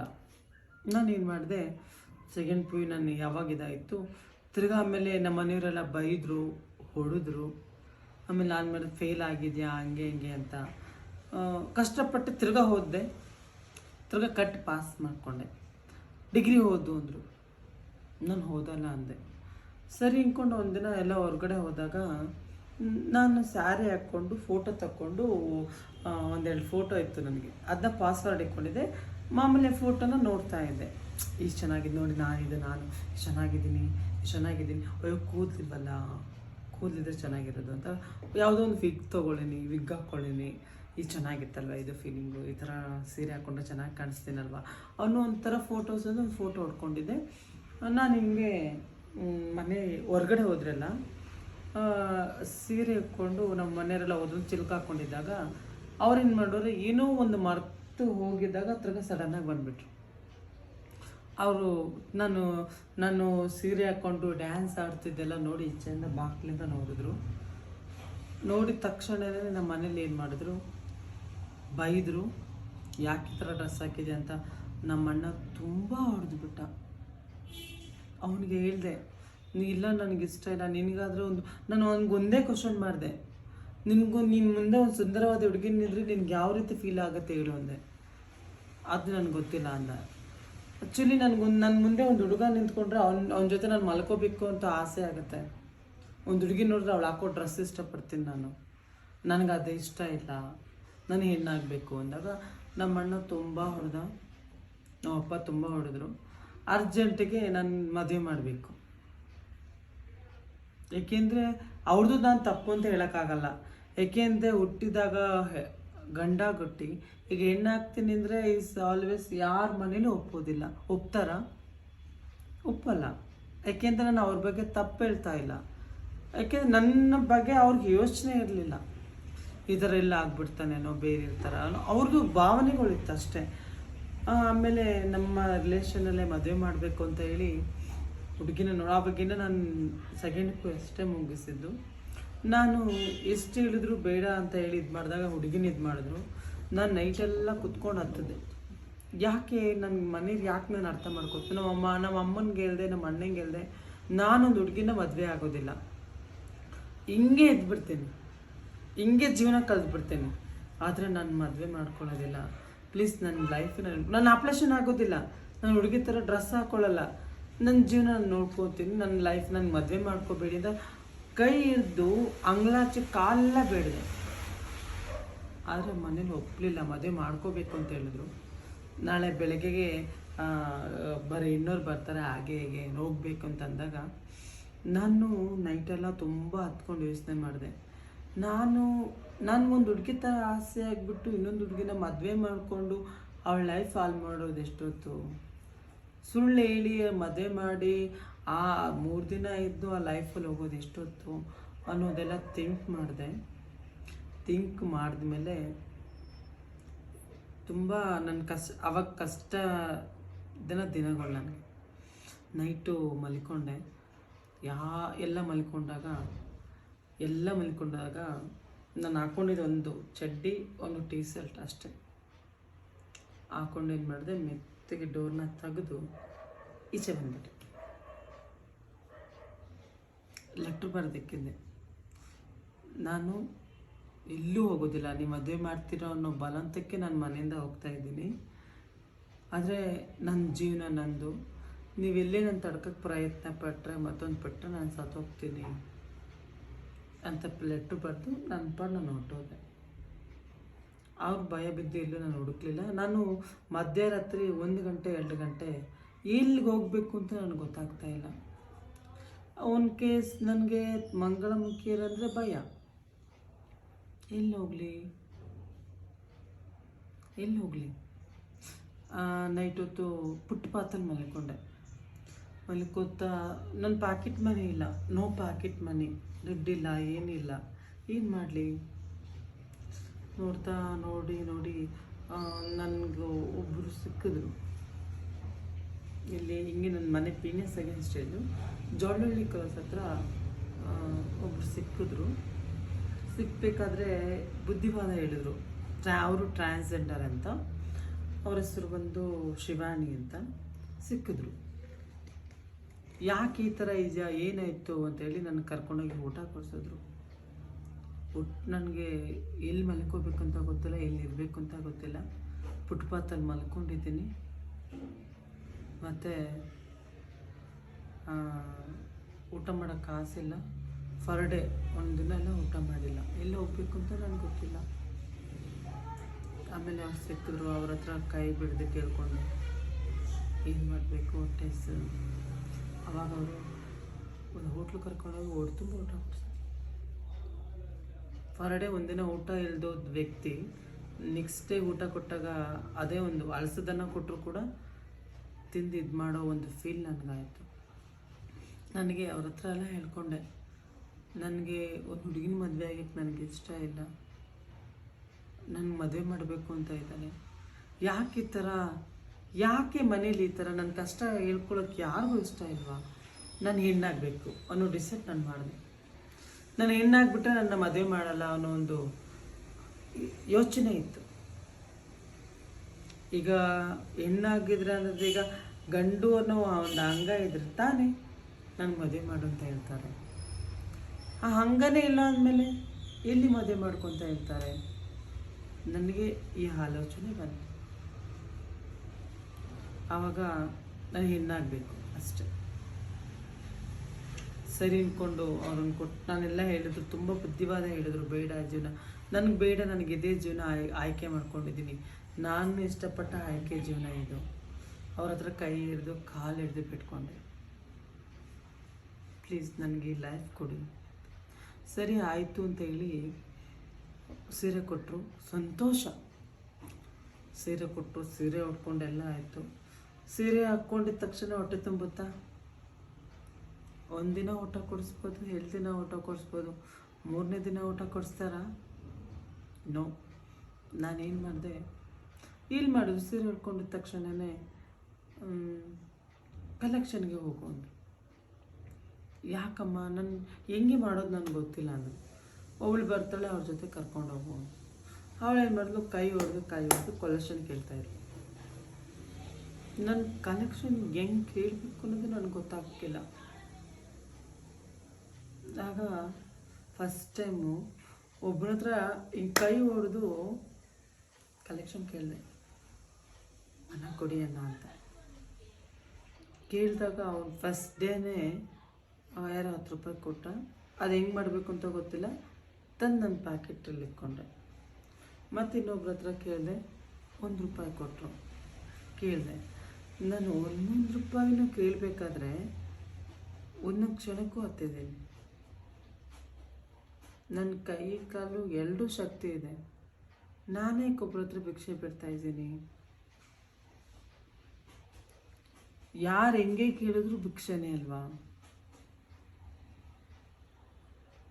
ಹೌದಲ್ವಾ? ನನ್ನ ಕ್ವಶನ್ ಯಾಕೆ ಅಂತಂದರೆ, ಭಿಕ್ಷೆ ಬೇಡಬೇಕು. ನಾನು ಕೇಳಿದೆ, ಅಮ್ಮ ನಾನು ಭಿಕ್ಷೆ ಬೇಡಕ್ಕೆ ನನಗೆ ಇಷ್ಟ ಇಲ್ಲ, ಕೆಲಸ ಮಾಡೋಕ್ಕೆ ಅಂದರೆ ನಿನಗೆಲ್ಲೋದ್ರೂ ಏನು ಕೆಲಸ ಕೊಡಲ್ಲ, ಭಿಕ್ಷೆ ಬೇಡ. ನನಗೇನಾಗಬೇಕಿತ್ತು, ಹುಡುಗಿ ಆಗಬೇಕಿತ್ತು. ಹುಡುಗಿ ಆಗಬೇಕು ಅಂತಂದರೆ ದುಡ್ಡು ಸಂಪಾದನೆ ಮಾಡಬೇಕು, ಆಪ್ರೇಷನ್ ಮಾಡಿಸ್ಕೋಬೇಕು. ಮನೆಯಿಂದ 1 ರೂಪಾಯಿ ತಂದಿಲ್ಲ, ದುಡ್ಡು ಬೇಕು, ಏನು ಮಾಡಲಿ? 1 ರೂಪಾಯಿ ಕೈ ಹೊಡೆದು ಕಲೆಕ್ಷನ್ ಕೇಳ್ತಿರ್ಬೇಕಾದ್ರೆ ನನಗಾಗಿದ್ದಂಥ ನೋವು, ಆಗಿದ್ದಂಥ ಫೀಲಿಂಗು ಇವತ್ತು ಕೂಡ ನಾನು ಮರೆಯಲ್ಲ.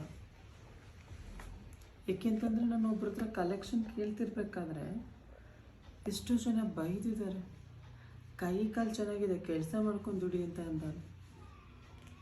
ಅವ್ರೇನೇ ಅಂದರೂ ನಾನು ಬೇಕಾಗಿದ್ದೇನು, ಹುಡುಗಿ ಆಗಬೇಕು ಅಷ್ಟೇ. ಕಷ್ಟಪಟ್ಟು ಬೆಳಗ್ಗೆ ಸಾಯಂಕಾಲ ಭಿಕ್ಷೆ ಬಿಡಿ. ಭಿಕ್ಷೆ ಬಿಡಬೇಕಾದ್ರಲ್ಲೂ ಒಂದೊಂದು ಸತ ಕಣ್ಣೀರು. ನಾನು ಹುಡುಗ ಆಗಿದ್ದಾಗ ನಾನು ಈ ಥರ ಭಿಕ್ಷೆ ಬೇಡಿಲ್ವಲ್ಲ, ಇವತ್ತು ನಾನು ಭಿಕ್ಷೆ ಬಿಡ್ತಾ ಇದ್ದೀನಿ ಅನ್ನೋ ಒಂದು ಇದು. ಏಕೆ ನನಗೆ ಇದು ನಾನು ಮಾಡ್ತಾ ಇರೋದು ತಪ್ಪಲ್ವ ಅಂತ ಅನಿಸ್ತಿದ್ರು ಕೂಡ ನನಗೆ ಹೆಣ್ಣಾಗಬೇಕು. ಏಕೆಂದರೆ ಮನೆಯವ್ರು ಮದುವೆ ಮಾಡ್ಕೋತಾರೆ ಅಂತ ಅಂದರೆ, ಈ ಹುಡುಗನ ಅಂಗ ಇದ್ದರೆ ಮದುವೆ ಮಾಡ್ತೀನಿ ಅಂತಾರೆ. ಅದನ್ನು ರಿಮೂವ್ ಮಾಡಿದ್ರೆ ಮದುವೆ ಮಾಡಿಸಲ್ಲ ಒಂದು ಫೀಲಿಂಗಲ್ಲಿ ನೈಟ್ ಹೊತ್ತು ತುಂಬ ಕಷ್ಟಪಟ್ಟಿದ್ದೀನಿ. ನನ್ನನ್ನು ಸುಮಾರು ಜನ ರೌಡಿಗಳು ಬಂದು ಅಟ್ಯಾಕ್ ಮಾಡಿದರು. ಕೈಯಲ್ಲಿ ಏನಿದೆ ಅದನ್ನ ಕಿತ್ಕೊಂಡು ಬಟ್ಟೆ ಎಲ್ಲ ಬಿಚ್ಚಿ ಆ ರೋಡಲ್ಲೆಲ್ಲ ಮಾಡಿ ಸೀರೆ ಎತ್ತಿ ಎತ್ತಿ ನನಗೆ ಗೊತ್ತಿಲ್ಲ ಏನು ಮಾಡಬೇಕು ಅಂತ. ನನಗೊಂದು ಲೈಫಲ್ಲಿ ಈ ಥರ ಎಲ್ಲ ಕಷ್ಟ ಇದೆಯಾ, ಏನೇ ಕಷ್ಟ ಇದ್ರೂ ನಾನು ಹುಡುಗಿ ಆಗಬೇಕಷ್ಟೆ. ನನ್ನ ಯೋಚನೆನೇ ಅದು. ಹಿಂಗೆ ಆಗ್ತಾ ನಾನು ಹುಡುಗಿ ಆಗಬೇಕು ಅನ್ನೋ ಒಂದು ಫೀಲಿಂಗಲ್ಲಿ ಕಷ್ಟಪಟ್ಟೆ. ನನ್ನನ್ನು ಥೂ ಏನೇ ಅಂದರೂ ಪರವಾಗಿಲ್ಲ, ನಾನು ಹೆಂಗಸ ಆಗಬೇಕು, ನನ್ನದೇ ಆದ ಜೀವನ ರೂಪಿಸ್ಕೋಬೇಕು ಅಂದ್ಕೊಂಡು ಹೆಂಗೋ ಆಯಿತು. ಕಷ್ಟಪಟ್ಟೆ ಒಂದು 3-4 ತಿಂಗಳು. ಈಗ ಆಪ್ರೇಷನ್ಗೆ ಹೋಗ್ಬೇಕು. ಆವಾಗ ಸಿಚುವೇಶನ್ ಹೇಗಿತ್ತು, ಇವಾಗಿನ ಸಿಚುವೇಶನ್ ನೋಡಿಕೊಂಡ್ರೆ any one things is tablet ಅವ್ರದ್ದೇ ನೋಡ್ಕೊಳ್ಳೋ ಒಂದು ಪ್ರೊಸೀಜರ್ ಇತ್ತು. ಅವಾಗ ನಾವು ಆಪ್ರೇಷನ್ ಮಾಡ್ಕೊಂಡಾಗ ನಮ್ಗೆ ಯಾವುದೇ ರೀತಿಯಾದಂಥ ರೆಸಿಡೆಂಟ್ ಇಲ್ಲ, ಯಾವುದೇ ರೀತಿಯಾದಂಥ ಮೆಡಿಷನ್ ಇಲ್ಲ, ಯಾವುದೇ ರೀತಿಯಾದಂಥ ಟ್ಯಾಬ್ಲೆಟ್ ಇಲ್ಲ, ನಮ್ಮನ್ನು ನೋಡ್ಕೊಳ್ಳೋರೇ ಇಲ್ಲ. ನಮ್ಮ ಮನೇಲಿ ತುಂಬ ಹುಡ್ಕಕ್ಕೆ ಸ್ಟಾರ್ಟ್ ಮಾಡಿದ್ರು. ಆಗ ತಪ್ಪಿಸ್ಕೊಂಡು ಓಡಾಡಿದ್ವಿ. ಒಂದು ಟೈಮು ನಮ್ಮ ಅಣ್ಣನೇ ಬರ್ತಿರ್ಬೇಕಾದ್ರೆ ಸೀರೆನ ಮುಚ್ಕೊಂಡು ನಾನು ಕಲೆಕ್ಷನ್ ಕೇಳಿದ್ದೇನೆ. ನೋಡ್ಬಿಟ್ರೆ ಎತ್ತಾಕೊಂಡು ಹೋಗ್ಬಿಟ್ರೆ ಹೆಂಗೋ ಆಯಿತು. ಆಪ್ರೇಷನ್ ಹೆಂಗೋ ಆಯಿತು. ಆಪ್ರೇಷನ್ ಆಗಿದ ತಕ್ಷಣ ನನಗಾದಂಥ ಖುಷಿ, ನನಗಾದಂಥ ಇದು ನನ್ನ ಲೈಫಲ್ಲಿ ನನಗೆ ಅಷ್ಟು ಖುಷಿ ಅನಿಸ್ತು. ನಾನು ಹೆಣ್ಣಾಗೋದೆ, ಈಗ ನನ್ನನ್ನು ಪ್ರಶ್ನೆ ಮಾಡೋರು ಯಾರೂ ಇಲ್ಲ, ನಾನು ಹೆಣ್ಣಾದೆ ಅಂತ ತುಂಬ ಖುಷಿ ಆಯಿತು. ನಮ್ಮ ಫ್ಯಾಮಿಲಿಗೆ ಗೊತ್ತಾಯಿತು. ಅವ್ರು ಫೋನ್ ಮಾಡಿ, ನಾನು ಸತ್ರ ನೀನು ಬರಬೇಡ, ನೀನು ಸತ್ರ ನಾವು ಯಾರೂ ಬರಲ್ಲ, ನಮ್ಮ ಮನೆಗೆಲ್ಲ ಬರಬೇಡ, ಫೋನು ಮಾಡಬೇಡ, ನೀನೇನಾರ ಬರ್ತೀನಿ ಅಂದರೆ ನಾವು ನೇಣು ಹಾಕ್ಕೊಂಡು ಸತ್ತೋಗ್ಬಿಡ್ತೇವೆ. ಈ ಥರ ಎಲ್ಲ ಅಂದಾಗ ಮನೆಗೆ ಹೋಗಕ್ಕೆ ಮನಸ್ಸು ಬರುತ್ತಾ? ನಾನು ಏನಾಗಬೇಕಾಗಿದ್ದು ಹುಡುಗಿ ಅದೇ ಅಷ್ಟೇ. ಇವಾಗ ಮನೆಗೆ ಹೋಗ್ಬೋದಾ ಅಂತ ನನ್ನ ಖುಷಿ. ಮನೆಗೆ ಹೋಗೋ ಸಂದರ್ಭದಲ್ಲಿ ಆಗಿದಂಥ ನೋವು, ನೀನು ಬರಬೇಡ, ನೀನೊಂದು ಶನಿ, ನಮ್ಮ ಫ್ಯಾಮಿಲಿ ನೀನೊಂದು ಅವಮಾನಕರವಾಗಿ ಮಾಡ್ಕೊಂಡ್ಬಿಟ್ಟಿದೆಯಾ, ನೀನು ಬಂದರೆ ನಾವು ಫ್ಯಾಮಿಲಿ ವಿಷ ಹಾಕ್ಕೊಂಡು ಸತ್ತೋಗ್ತೀವಿ. ನನ್ನ ಯೋಚನೆನೇ ಒಂದು ಕ್ಷಣಕ್ಕೆ ತಲೆ ಕೆಟ್ಟೋಯ್ತು. ಮನೆಯನ್ನು ಹುಡುಗ ಅನ್ನೋದಕ್ಕೋಸ್ಕರ ಹುಡುಗಿಯಾಗಿ ಬಂದರು. ಈಗ ಅವ್ರು ತಿಳ್ಕೊಬೋದಿತ್ತಲ್ವಾ, ಹುಡುಗಿ ಆಗಿದ್ದಾಳೆ, ಅವಳಿಗೆ ಮದುವೆ ಮಾಡ್ಬೋದು ಅಂತ. ಯಾಕೆ ಈ ಥರ ತಿಳ್ಕೊತಾ ಇಲ್ಲ? ನಂಗೆ ತುಂಬ ನೋವಾಗ್ತು. ನಾನು ಆಪ್ರೇಷನ್ ಹುಡುಗಿ ಅಂತ ಅಂದ್ಕೊಂಡ್ರೆ ಮನೆಗೆ ಹೋಗಿದ್ರೆ ನನ್ನ ಮನೇಲಿ ಚೆನ್ನಾಗಿರ್ಬೋದೇನೋ ಅಂತ ಆಸೆ ಪಟ್ಟೆ. ಅವತ್ತು ನಂಗೆ ತುಂಬ ಬೇಜಾರಾಯಿತು. ಅವತ್ತು ಒಂದು ಕ್ಷಣ ಕೂತ್ಕೊಂಡು ನಾನು ಯೋಚನೆ ಮಾಡಿದೆ. ಏನು ಯೋಚನೆ ಮಾಡಿದೆ ಅಂದರೆ, ನನ್ನ ಕಾಲೇಜ್ ಫಸ್ಟ್ ಟೈಮ್ ನಾನು ಸಿಕ್ತಾಗ ಒಬ್ಬರು ಹೇಳಿದರು, ಇದು ಜೀವನ ತುಂಬ ಕಷ್ಟ, ಈ ಜೀವನ ನೀವು ತುಂಬ ಅನುಭವಿಸ್ಬೇಕಾಗತ್ತೆ, ಸಮಾಜದಲ್ಲಿ 3 ಕಾಸು ಬೆಲೆ ಇಲ್ಲ ಅಂತ ಕುತ್ಕೊಂಡ ತಿದ್ದಿ ಬುದ್ಧಿ ಹೇಳಿದರು. ಅರ್ಥ ಮಾಡ್ಕೊಳ್ದಿರೋ ಮೈಂಡು, ಅರ್ಥ ಬಂದಿರೋ ಮೈಂಡು. ಏನು ಮಾಡೋದು? ಆಪ್ರೇಷನ್ ಆಗಿಬಿಟ್ಟಿದ್ದೀನಿ, ಈಗ ನಾನು ಹೆಣ್ಣಾಗಿಬಿಟ್ಟಿದ್ದೀನಿ. ಆದರೆ ಯಾರೂ ನನ್ನ ಹತ್ರ ಇದು ಮಾಡ್ತಾಯಿಲ್ಲ. ಫ್ಯಾಮಿಲಿಗೆ ಹೋಗೋಣ ಅಂತ ಅಂದರೆ ನಮ್ಮ ಪಾಲಿಗೆ ಸತ್ತೋಗಿದ್ದೀರ ಅಂತ ಹೇಳ್ತಾರೆ. ಇಲ್ಲಿ ನಮ್ಮ ಸಮುದಾಯಕ್ಕೆ ಹೋಗೋಣ ಅಂದರೆ ಅಲ್ಲೂ ಕಷ್ಟನೇ. ಅಲ್ಲಿನ ಕುಣಿಸೂಟ ಆಗ್ತಿರ್ಲಿಲ್ಲ. ಬೆಗ್ಗಿಂಗ್ ಮಾಡಬೇಕು, ಇಲ್ಲ ಸೆಕ್ಸ್ ವರ್ಕ್ ಮಾಡಬೇಕು.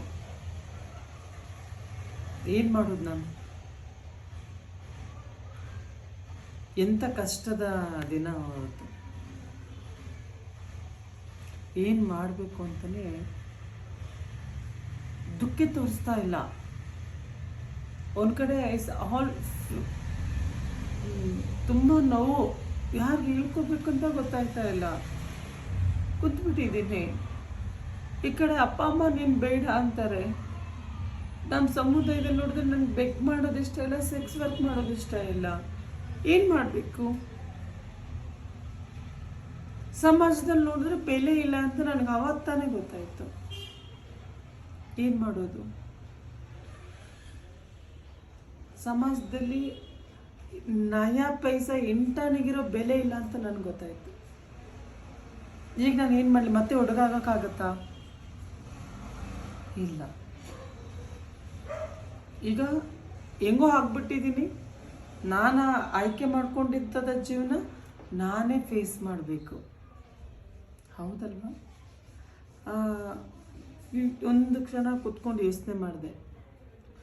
ನಮ್ಮ ಮನೆಯವ್ರು ಬರ್ತೀನಿ ಅಂದರೆ ಸತ್ತೋಗ್ತೀವಿ ಅಂತ ಅವ್ರು ಎದುರಿಸ್ತಾರೆ. ಇಲ್ಲಿ ನೋಡಿದ್ರೆ ಈ ಥರ ಜೀವನ ಮಾಡಬೇಕು. ಯಾಕಪ್ಪ ನನಗೆ ಈ ಥರ ಕಷ್ಟ ಕೊಟ್ಟೆ? ಯಾಕೆ ನನಗೆ ಈ ಥರ ಜೀವನದಲ್ಲಿ ತುಂಬ ಕಷ್ಟ ಕೊಟ್ಟೆ? ಇಲ್ಲ ಹುಟ್ಟಬೇಕಾದ್ರೆ ಗಂಡಾಗಿ ಹುಟ್ಟಿಸ್ಬೇಕಾದ್ರೆ ಹೆಣ್ಣಾಗಿ ಹುಟ್ಟಿಸ್ಬೋದಾಯ್ತು. ಇದ್ದಾಗ ಅತ್ತಗೂ ಇಲ್ಲ, ಇದು ಇತ್ತಗೂ ಇಲ್ಲ ಅನ್ನೋ ಮಧ್ಯ ಫೀಲಿಂಗ್ ಯಾಕೆ ನನಗೆ ತಂದಿಕ್ತೆ? ದೇವ್ರಲ್ಲಿ ನಾನು ಕ್ವಶನ್ ಮಾಡಿದೆ. ನಾನು ಆಯ್ಕೆ ಮಾಡ್ಕೊಂಡಂಥ ಲೈಫು ನನ್ನ ಖುಷಿ. ಏನು ಮಾಡಬೇಕೀಗ? ದೇವರು ನನಗೆ ಸುಮಾರು ಜನ ಹೇಳಿದ್ರು, ದೇವ್ರು ನಿಂಗೆ ಮಾಡ್ಕೊ ಅಂತ ಹೇಳಿದ್ದ ಅಂತ ಹೇಳಿದ್ರು. ಮಾಡ್ಕೊ ಅನ್ನೋಂಥ ದೇವರೇ ಇರಲಿಲ್ಲ, ಉಡ್ಸಿದ್ದು ದೇವರೇ ತಾನೆ. ನಮಗೆ ಜೀವನವನ್ನು ಈ ಥರ ಇರಬೇಕು ಅನ್ನೋ ಒಂದು ನಂಬಿಕೆ ದೇವರ ಮೇಲೆ ತಾನೆ. ಯಾಕೆ ಈ ಥರ ಮಾಡ್ದ? ನಮ್ಮಪ್ಪ ಅಂದ್ರೆ ನೀನು ನನ್ನ ಮಗನೇ ಅಲ್ಲ, ದೂರ ಹೋಗೋ ಆಚೆ ಅಂತ ಅಂದರು. ಏನು ಮಾಡಲಿ ನಾನು? ಹಂಗಂದ್ರೆ ನಾನು ಹಿಂಗಿರೋದೇ ತಪ್ಪ? ಈ ಥರ ಜೀವನ ಮಾಡೋದೇ ನನ್ನ ತಪ್ಪ? ಇಲ್ಲ ನಾನು ಹುಡುಗ ಆಗಿ ಒಂದು ಹೆಣ್ಣಾಗಿದೆ ತಪ್ಪ? ಇವೆಲ್ಲ ಪ್ರಶ್ನೆಗಳು ನನಗೆ ತುಂಬ ಕಾಡ್ತು. ಏನು ಮಾಡಬೇಕು? ಏನು ಮಾಡಬೇಕು? ಒಂದು ಗೊತ್ತಾಗ್ತಾ ಇಲ್ಲ. ಒಂಟಿ ಜೀವನದಲ್ಲಿ ಮಧ್ಯದಲ್ಲಿ ನಿಂತ್ಕೊಂಡ್ಬಿಟ್ಟಿದ್ದೇನೆ. ಏನು ಮಾಡಬೇಕು? ಎಲ್ಲಿ ಹೋಗಬೇಕು? ಯಾರ ಹತ್ರ ಹೋಗಬೇಕು? ಜೀವನ ಯಾವ ರೀತಿ ಫೇಸ್ ಮಾಡಬೇಕು ಅನ್ನೋದು ನನಗೆ ಗೊತ್ತಾಗ್ತಾನೆ ಇಲ್ಲ. ಏನು ಮಾಡೋಕ್ಕಾಗಲ್ಲ. ನಾನು ಆಯ್ಕೆ ಮಾಡ್ಕೊಂಡಂಥ ಜೀವನ ನಾನೇ ಫೇಸ್ ಮಾಡಬೇಕು ಅನ್ನೋದ್ರಲ್ಲಿ ತಿರ್ಗಾ ಕಲೆಕ್ಷನ್ಗೂ ಹೋದೆ. ಒಬ್ಬನ ಜೊತೆ ಸೀರೆ ಹಾಸಿ ಮಲಿಕೊಂಡೆ. ಇಲ್ಲಾಂದ್ರೆ ಜೀವನ ಹೊಟ್ಟೆ ತುಂಬಲ್ಲ. ನಾನು ಸೀರೆ ಹಾಸ್ಕೊಂಡು ಮಲ್ಕೊಂಡೆ ಅನ್ನೋದು ಕ್ವಶನ್ ಇದೆ. ಯಾಕೆ ಆ ಥರ ಮಲ್ಕೊಂಡೆ? ಯಾಕೆ ಆ ಥರ ಭಿಕ್ಷೆ ಬೇಡದೆ ಅಂತ. ಈ ಸಮಾಜ ನಮ್ಗೆ ಅವೆರಡೇ ಬಿಟ್ಟರೆ ಬೇರೆ ಯಾವುದೇ ರೀತಿಯಾದಂಥ ಆಪ್ಷನ್ ಇಲ್ಲ. ಕೆಲಸ ಮಾಡ್ತೀನಿ ಅಂದರೆ ಯಾವುದೇ ರೀತಿಯಾದಂತಹ ಕೆಲಸ ಇಲ್ಲ. ನಾನು ಯೋಚನೆ ಮಾಡಿದೆ, ಒಂದು ಕೆಲಸಕ್ಕೆ ಹೋದೆ, ರೆಡಿ ಆದೆ, ಹುಡುಗಿ ಥರ ರೆಡಿ ಕೆಲ್ಸಕ್ಕೆ ಹೋದೆ. ನನ್ನ ಎಲ್ಲ ಕೊಟ್ಟೆ, ನಾನು ಓದಿದ ಎಜುಕೇಷನ್ದೆಲ್ಲ ಕೊಟ್ಟೆ. ಇಲ್ಲಿ ನೋಡಿದ್ರೆ ಮೇಲ್ ಹೆಸರು, ನೀವು ನೋಡಿದ್ರೆ ಟ್ರಾನ್ಸ್ಜೆಂಡರು, ಕೆಲಸ ಕೊಡೋಲ್ಲ. ಸರ್ ಆ ಹೆಸರಲ್ಲಿ ಏನಿದೆ ಸರ್? ಕೆಲಸ ಮಾಡೋಣ ನಾನು, ನನ್ನ ಕೆಲಸ ನನ್ನ ನೋಡಿ. ಇನ್ನೊಬ್ಬ ಯಾರೋ ಮ್ಯಾನೇಜರು ಕೆಲಸ ಕೊಟ್ಟ, ಏನೋ ಕಾಲು ಕೈ ಹಿಡ್ದೆ ಕೆಲಸ ಮಾಡಿದೆ. ಇದೇ NTDF ಫ್ಯಾಕ್ಟ್ರಿಯಲ್ಲಿ ಯಾವುದೋ ಒಂದು ಗಾರ್ಮೆಂಟ್ಸಲ್ಲಿ ಕೆಲಸ ಮಾಡಿದೆ. ನನ್ನ ಕೆಲಸ ಸಿಕ್ತು ಅಂತ ಅನ್ಕೊಂಡು ನೀಟಾಗಿ ರೆಡಿಯಾಗಿ ಕೆಲಸ ಆನ್ ಟೈಮ್. ನಮ್ಮಂತರು ಅಂದರೆ ಸೋಮಾರಿ ಅನ್ನೋ ತನಕ ನಾನು ಒಂದು ಮಾದರಿ ಆಗಬೇಕು ಅನ್ನೋ ಒಂದು ಉದ್ದೇಶಕ್ಕೆ ನಾನು ಕೆಲಸಕ್ಕೆ ಹೋದೆ. ಕೆಲಸಕ್ಕೆ ಹೋದಾಗ ಮಾಮೂಲಿ ಅಂದರೆ ನನ್ನ ಎಜುಕೇಷನ್ ಓದಿದ ತಕ್ಕನಾಗೆ ಮಾಮೂಲಿ ಒಂದು ಮೇಂಟೆನೆನ್ಸ್ ಕೆಲಸ ಕೊಟ್ಟಿದ್ರು. ಆದರೂ ಎಲ್ಲಕ್ಕಿಂತ ಮುಂಚೆ ಹೋಗಿನಿ, ಕೆಲಸ ಮಾಡೀನಿ, ಇದು ಮಾಡೀನಿ, ತುಂಬ ಖುಷಿ ಆಗ್ತಿತ್ತು. ಅಂದರೆ ನನ್ನನ್ನು ಮುಂದೆ ಹೋಗಿ ಹಿಂದೆಲ್ಲ ಚಕ್ಕ, ಮಾಮ, ಕೋಜ ಅನ್ನೋ ಬಿರುದು ಕೊಟ್ಟರು ಕೂಡ ನಾನು ಅದ್ರ ಬಗ್ಗೆ ತಲೆನೇ ಕೆಡಿಸ್ಕೊತಿರ್ಲಿಲ್ಲ. ಈಗ ಅವ್ರು 9 ಅಂದ ತಕ್ಷಣ ನಾನು 9 ಆಗಿದ್ದೀನ, ಅವ್ರು ಕೋಜ ಅಂದ ತಕ್ಷಣ ಕೋಜ ಆಗ್ತೀನ, ಅವೆಲ್ಲ ಇಲ್ಲ. ನಾನು ಹೆಣ್ಣು ಅಷ್ಟೇ. ಒಂಬತ್ತು ಕೋಜ ಚಕ್ಕ ಅವೆಲ್ಲ ಬೇರೆ ಬೇರೆ ಪದಗಳಲ್ಲಿ ನೀವು ಕರೆದ್ರು I don't care. I am this female, I am Deepti, ನಾನು ದೀಪ್ತಿ ಅಷ್ಟೇ, ಬೇರೆ ಏನೂ ಅಲ್ಲ. ಬೊಗಳನ್ನ ಎಷ್ಟೇ ಬೊಗಳಿ, ನನಗೆ ಅದ್ರ ಬಗ್ಗೆ ತಲೆ ಕೆಡ್ಸ್ಕೊಂಡು ಕೂತ್ಕೊಳ್ಳೋಕೆ ಪೇಷನ್ಸ್ ಇಲ್ಲ. ನಂದೇನು, ನಾನು ಕೆಲಸ ಮಾಡಬೇಕು, ನಮ್ಮ ಮನೆಗೆ ಹೋಗ್ಬೇಕು, ಅಷ್ಟೇ ನನ್ನ ಯೋಚನೆ. ಕೆಲಸ ಮಾಡ್ತು ಈ ತಿಂಗಳು ಪೇಮೆಂಟ್ ಮೊದಲೇ ಪೇಮೆಂಟ್ ತೊಗೋಬೇಕು. ನಾನು ಆಫೀಸ್ ಕೆಲಸಕ್ಕೆ ಹೋಗ್ತಿರ್ಬೇಕಾದ್ರೆ ಮಾಮೂಲಿ ಅಲ್ಲಿ ಡಿಸೆಂಟಾಗಿ ರೆಡಿಯಾಗಿ ಹೋಗ್ತಾ ಇದೆ, ಸ್ಯಾರಿ ಹಾಕೋತಿದೆ. ಎಲ್ಲರಿಗಿಂತ ಏನು, ನಾವು ಗೌರವವಾಗಿ ಹೋದರೆ ಅವ್ರು ಯಾರು ಬೆಲೆ ಕೊಡಲಿ, ಬೆಲೆ ಕೊಡದೇ ಹೋಗಲಿ, ನಮ್ಮ ಕೆಲಸನೇ ನಮ್ಮ ಕಾಯಕವೇ ಕೈಲಾಸ ಅಂತ ಬಸವಣ್ಣನವ್ರು ಬರ್ತಿದ್ದಾರೆ. ನಾವು ಕೆಲಸ ಮಾಡೋಣ ಅಂದ್ಕೊಂಡು ನಾನು ಕೆಲಸಕ್ಕೆ ಹೋಗ್ತೆ. ಇನ್ನೇನು ಪೇಮೆಂಟ್ ಕೊಡಬೇಕು. ಒಂದು ಸತ ಅಲ್ಲಿದ್ದಂಥ ಮ್ಯಾನೇಜರು ನಾನು ಕೆಲಸ ಮಾಡ್ತಿದ್ರೆ ಬಂದು ಮೈ ಮೇಲೆ ಬೀಳೋನು, ಕೈ ಹಿಡ್ದು ಹಿಂಗೆ ಎಳೆಯೋನು. ಸರ್ ಯಾಕೆ ಈ ಥರ ಮಾಡ್ತಾಯಿದ್ದೀರಾ? ಏನಿಲ್ಲ, ನೀನು ನೋಡೋಕೆ ತುಂಬ ಚೆನ್ನಾಗಿದೆಯಾ, ಹಂಗೆ ಹಿಂಗೆ ಅಂತ ಹೇಳೋದು. ಸರ್ ಚೆನ್ನಾಗಿರೋದಕ್ಕೂ ನೀವು ಕೈ ಹಿಡ್ದು ಎಳೆಯೋದಕ್ಕೂ ಏನು ವ್ಯತ್ಯಾಸ? ಬಾಯಿದೆ ತಾನೇ, ಹೇಳ್ಬೋದಲ್ವಾ? ನಾನು ಇಲ್ಲ ಸರ್, ನನಗಿವೆಲ್ಲ ಇಷ್ಟ ಆಗ್ತಾಯಿಲ್ಲ. ನಾನು ಆ ಥರ ಇಷ್ಟಪಡೋದಿದ್ರೆ ನಾನು ಫರ್ ಡೇ ಒಬ್ಬನ ಜೊತೆ ಮಲ್ಕೊಂಡು ನನಗೆ 500 ರೂಪಾಯಿ, ಒಬ್ಬನ ಜೊತೆ ನಾನು ಮಲ್ಕೊಂಡ್ರೆ 500. ಆದರೆ ನೀವು ಬೆಳಿಗ್ಗೆ ಸಾಯಂಕಾಲ ತನಕ ಕೆಲಸ ಮಾಡಿದ್ರೆ ನನಗೆ 150 ರೂಪಾಯಿ ಕೊಡ್ತೀರ ಅಲ್ವಾ? ನಾನು ಅದೇ ಕೆಲಸ ಆಯ್ಕೆ ಮಾಡ್ಕೊಳಂಗಿದ್ರೆ ನಾನೇ ಇಲ್ಲಿ ಬರಬೇಕಿತ್ತು. ಪ್ಲೀಸ್ ಆ ಥರ ಎಲ್ಲ ಮಾಡೋಕೆ ಹೋಗ್ಬೇಡಿ ಅಂತ ಕೈ ಮುಗಿದೆ. ಅವನಿಗೇನಿತ್ತೋ ಗೊತ್ತಿಲ್ಲ, ಕೆಲಸ ಮಾಡ್ತಾಯಿದ್ರೆ ನಾನು ಲ್ಯಾಬ್ ಇದ್ದೆ. ಇನ್ನೊಂದು ಸತ ಕೈ ಹಿಡಿಯಕ್ಕೆ ಬಂದಾಗ ಬೈದು ಬಿಟ್ಟರೆ ನನಗೆ ಇವೆಲ್ಲ ಇಷ್ಟ ಆಗಲ್ಲ ಅಂತ. ಒಂದಿನ ಆಯಿತು, ಇನ್ನೇನು ಪೇಮೆಂಟ್ 2 ದಿನ ಕೊಡಬೇಕು. ಖುಷಿ ನನಗೆ, ನಾನು ಸಂಪಾದನೆ ಮಾಡ್ತಾಯಿದ್ದೀನಿ, ಇವತ್ತು ಯಾರ ಅಂಗಲ್ಲೂ ನಾನಿಲ್ಲ, ಕೆಲಸ ಮಾಡ್ತಾಯಿದ್ದೆ ಅನ್ನೋ ಖುಷಿ ನನಗೆ. ಇವತ್ತು ನಾಳೆ ನಾನು ಪೇಮೆಂಟ್ ಕೊಡಬೇಕು. ಒಂದು ಸತ ಲ್ಯಾಬು ನಾನು ಆಫೀಸ್ ಒಳಗಡೆ ಹೋಗಿದ್ದೆ. ಅದೇನೋ ಫೈಲ್ಗಳು ಎತ್ಕೊಂಡು, ಗಾರ್ಮೆಂಟ್ಸ್ ಅಲ್ವಾ, ಅದು ಯಾವುದೇ ಡಿ ಯೂನಿಟು ಸಿ ಯೂನಿಟು ಅನ್ನೋ ಬಗ್ಗೆ ನಾನು ಅಲ್ಲಿ ನೋಡ್ಕೊಂಡು ಬರ್ಕೋಬೇಕಾಗಿತ್ತು. ಬರಿತಾ ಇದೆ, ಸಡನ್ನಾಗಿ ಬಂದು ನನ್ನ ಕೈನೇ ಅವ್ನು ಇಟ್ಕೊಂಡ, ಆಫೀಸ್ ಸ್ಟಾಪ್ ಎಲ್ಲ ಹೋಗಿ ಕಿರ್ಚ್ಕೊಂಡ, ಬನ್ನಿ ಬನ್ನಿ ಬನ್ನಿ ಅಂತ. ನಾನು ಯಾಕೆ ಈ ಅಪ್ಪ ಹಿಂಗೆ ಕರೀತಾ ಇದ್ದಾನೆ, ಏನಾಯಿತು ಸರ್, ಏನಾಯಿತು? ಎಲ್ಲ ಬಂದರು. ನೋಡಿ, ಇಂಥವ್ರಿಗೆ ಕೆಲಸ ಕೊಡಬೇಡಿ ಅಂತೀರಾ? ನೋಡಿ ನನ್ನ ಕೈ ಹಿಡ್ದು ಎಳಿತಾ ಇದ್ದಾಳೆ, ಬಾ ನನ್ನ ಜೊತೆ ಮಲ್ಕೊ ಅಂತ ಇದ್ದಾಳೆ. ಶಾಕ್. ನಾನು ಏನು ಮಾಡಿದೆ?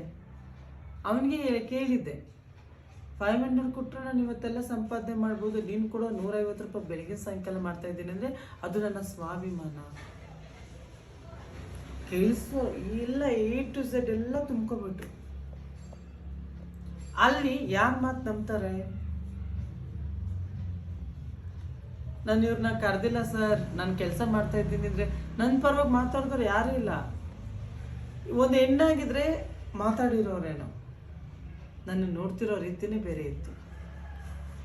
ಆಲ್ಮೋಸ್ಟು ಟ್ರಾನ್ಸ್ಜೆಂಡರ್ ಎಲ್ಲ ಈ ಥರ ಸೆಕ್ಸ್ ಕರೀತಾರೆ, ದುಡ್ಡು ಇಸ್ಕೋತಾರೆ ಅನ್ನೋದು, ಅದ್ರ ಬಗ್ಗೆ ಯೋಚನೆ ಮಾತ್ರ ಎಲ್ಲರಲ್ಲೂ ಇದೆ. ಅವ್ರ ಕೆಲಸ ಯಾಕೆ ಮಾಡ್ಬೋದು, ಅವ್ರನ್ನ ಯಾಕೆ ನೋಡ್ಕೋಬೋದು ಅನ್ನೋದು ಭಾವನೆ ಒಬ್ಬರಲ್ಲೂ ಇಲ್ಲ. ಒಬ್ಬ ನನ್ನ ಕೈ ಹಿಡ್ದು ಇದು ಮಾಡ್ತಾ ಇದ್ದಾನೆ ಅಂತ ಅಂದ ತಕ್ಷಣ ಎಲ್ಲ ಆ್ಯಕ್ಚುಲಿ ನಾನು ಅವ್ರ ಜಾಗದಲ್ಲಿ ನಿಂತಿದ್ದು ನಾನು ನಂಬ್ತೀನಿ. ಏಕೆ ಅಂತಂದರೆ ನೋಡ್ತಿರೋ ಸಮಾಜನೇ ಆ ಥರ ಇರಬೇಕಾದ್ರೆ ಅವರು ನಂಬಿ ಏನು ಮಾಡ್ತಾರೆ ಹೇಳಿ? ನಾನು ತಪ್ಪೇ ಮಾಡಿಲ್ಲ, ಆದರೂ ಕೂಡ ಎಲ್ಲರೂ ಇದ್ದಾರೆ ಹಿಂಗೆ ಮಂಡಿಯೂರಿ. ನಾನೇನು ತಪ್ಪು ಮಾಡಿಲ್ಲ, ಆದರೂ ನಿಮ್ಮಲ್ಲಿ ನಾನು ಕ್ಷಮೆ ಕೇಳ್ತೀನಿ, ದಯವಿಟ್ಟು ನಾನು ಕ್ಷಮಿಸ್ಬಿಡಿ. ನನ್ನ ಕೆಲಸ ಅಂತ ನಾನು ಯಾವತ್ತೂ ಮಾಡೋದಿಲ್ಲ ಅಂತ ಎಲ್ಲರಿಗೂ ಬೇಡಿ ಮಂಡಿಯೂರಿ ಕಾಲು ಕೈ ಮುಗಿದೆ. ಅವತ್ತು ನನಗೆ ಗೊತ್ತಾಯ್ತು ಈ ಸಮಾಜ ನಮ್ಮನ್ನು ಯಾವ ರೀತಿ ನೋಡ್ತಾರೆ ಅಂತ. ನಾನೊಬ್ಬಳಾಗಿ ಕೆಲಸ ಮಾಡ್ತೀನಿ ಅನ್ನೋದು ನನ್ನ ತಪ್ಪ. ಆ ಇತ್ತಾಗ ಅಪ್ಪ ಅಮ್ಮ ಇಲ್ಲ, ಇತ್ತಾಗ ನಮ್ಮ ಸಮುದಾಯದವ್ರು ಏನೂ ಇಲ್ಲ. ಬೇಡ ಅನ್ಕೊಂಡು ನಾನು ಕೆಲಸ ಮಾಡ್ತೀನಿ ಅನ್ನೋದು ನನ್ನ ತಪ್ಪ. ಕೆಲಸ ಮಾಡ್ತೀವಿ ಅನ್ನೋದು ಈ ಥರ ಸಿಚುವೇಶನ್ ಆಗತ್ತೆ ಅನ್ನೋದು ತಪ್ಪ. ನಾನು ಅವನ್ನ ಕರೆದಿಲ್ಲ, ಮಾಡಿಲ್ಲ, ಮಟ್ಟಿಲ್ಲ. ಅವನು ನನ್ನ ಬಲವಂತವಾಗಿ ಕೈ ಹಿಡ್ದು ಬಂದಾಗ, ಅವನೇ ಮಾಡಿದಾಗ ಅದರಲ್ಲಿ ತಪ್ಪು ಯಾರ್ದು? ಇಲ್ಲ, ನಾನು ಈ ಮಂಗಳ ಮುಖ್ಯ ಆಗಿದ್ದು ನನ್ನ ತಪ್ಪ. ಯಾಕಪ್ಪ ಶಿವನೇ ಈ ಥರ ಕಷ್ಟ ಕೊಡ್ತಾ ಇದೆಯಾ? ಕಷ್ಟಗಳ ಮೇಲೆ ಕಷ್ಟ ಯಾಕೆ ಕೊಡ್ತಾ ಇದೆಯಾ? ಆತಗೆ ಫ್ಯಾಮಿಲಿ ಇಲ್ಲ, ಆಯ್ತಾಗ ನಮ್ಮೂರಿಲ್ಲ, ನಾನು ಒಬ್ಬಳೇ ಜೀವನ ಮಾಡಬೇಕು ಅಂತ ಅನ್ಕೋತಾ ಇದ್ದೀನಿ. ಯಾಕೆ ಇಷ್ಟೊಂದು ಕಷ್ಟ ಕೊಡ್ತಾ ಇದೆಯಾ? ನಾನು ಬದುಕಬಾರ್ದಾ? ತಗೋಬಿಡಿ, ನಿನ್ನ ಹತ್ರ ಕರ್ಕೊಂಬಿಡು. ಆಗ ಅನ್ಕೊಂಡೆ, ಇದು ಒಂದು ಕೆಟ್ಟ ಸಮಾಜ. ಇಲ್ಲಿ ಯಾರಿಗೂ ಒಳ್ಳೆಯವರಲ್ಲ. ನಮ್ಮಂಥವ್ರು ನೋಡಿದ್ರೆ ಕೆಟ್ಟದಾಗಿ ಥಿಂಕ್ ಮಾಡೋರೆ ಹೆಚ್ಚಿನ ಜನ ಅಂತ ನಾನು ಥಿಂಕ್ ಮಾಡಿದೆ. ಆಗ ನಾನು ಕಷ್ಟಪಟ್ಟು ಕೆಲಸ ಮಾಡ್ತೀನಿ ಅಂದರೆ ಕೆಲಸನೂ ಸರಿಯಾಗಿ ಸಿಕ್ಕಿಲ್ಲ, ಈ ಥರಗಳೆಲ್ಲ ಆಯಿತು ಅಂದ್ಕೊಂಡು ನಾನು ಏನು ಮಾಡಿದೆ, ತಿರ್ಗಾ ನಾನು ಭಿಕ್ಷೆ ಬೇಡಕ್ಕೆ ಹೋದೆ, ಸೆಕ್ಸ್ ವರ್ಕ್ ಮಾಡೋಕ್ಕೆ ಹೋದೆ. ಆದರೂ ಒಂದು ಮನಸ್ಸಲ್ಲಿತ್ತು, ಇದೇ ನಮ್ಮ ಕೆಲಸ, ಇದೇ ನಮ್ಮ ಜೀವನ, ಸೆಕ್ಸ್ ವರ್ಕ್ ಮಾಡೋದೇ ನಮ್ಮ ಜೀವನ. ಇಲ್ಲಿ ಯಾರು ನಮ್ಮನ್ನು ಕೇಳಲ್ಲ, ಭಿಕ್ಷೆ ಬೇಡ್ತಿದ್ರೆ ಯಾರೂ ಕೇಳಲ್ಲ. ಆದ್ರೆ ನಾನು ನಿಯತ್ತಾಗಿ ಕೆಲಸ ಮಾಡ್ತೀನಿ ಅಂದರೆ ಇಲ್ದಿದ್ದ ತಪ್ಪುಗಳನ್ನ ಒಪ್ಪಿಸಿ ಕೆಲಸನ ತೆಗ್ದಾಕಿದ್ರ. ತಪ್ಪು ಮಾಡದೆ ಇಲ್ದಕ್ಕೂ ಎಲ್ಲರ ಮುಂದೆ, ಎಷ್ಟು ಸಾವಿರಾರು ಜನಗಳ ಮುಂದೆ ಮಂಡಿಯೂರಿ ಕ್ಷಮೆ ಕೇಳಿದ್ದೀನಿ. ಯಾಕೆ ಈ ಥರ ಕಷ್ಟ? ಯಾಕೆ ನಮ್ಮಂಥವ್ರು ಅಂದರೆ ಯಾಕೆ ಈ ಥರ ಕೇವಲವಾಗಿ ನೋಡ್ತೀರಾ? ನಮ್ಮಲ್ಲಿ ಏನಾರ ರಕ್ತ ಬೇರೆ ಹರಿತಾ ಇದೆಯಾ? ಇಲ್ಲ ನಿಮ್ಮಲ್ಲಿ ಬೇರೆ ಸಪ್ರೇಟ್ ರಕ್ತ ಹರಿತಾ ಇದೆಯಾ?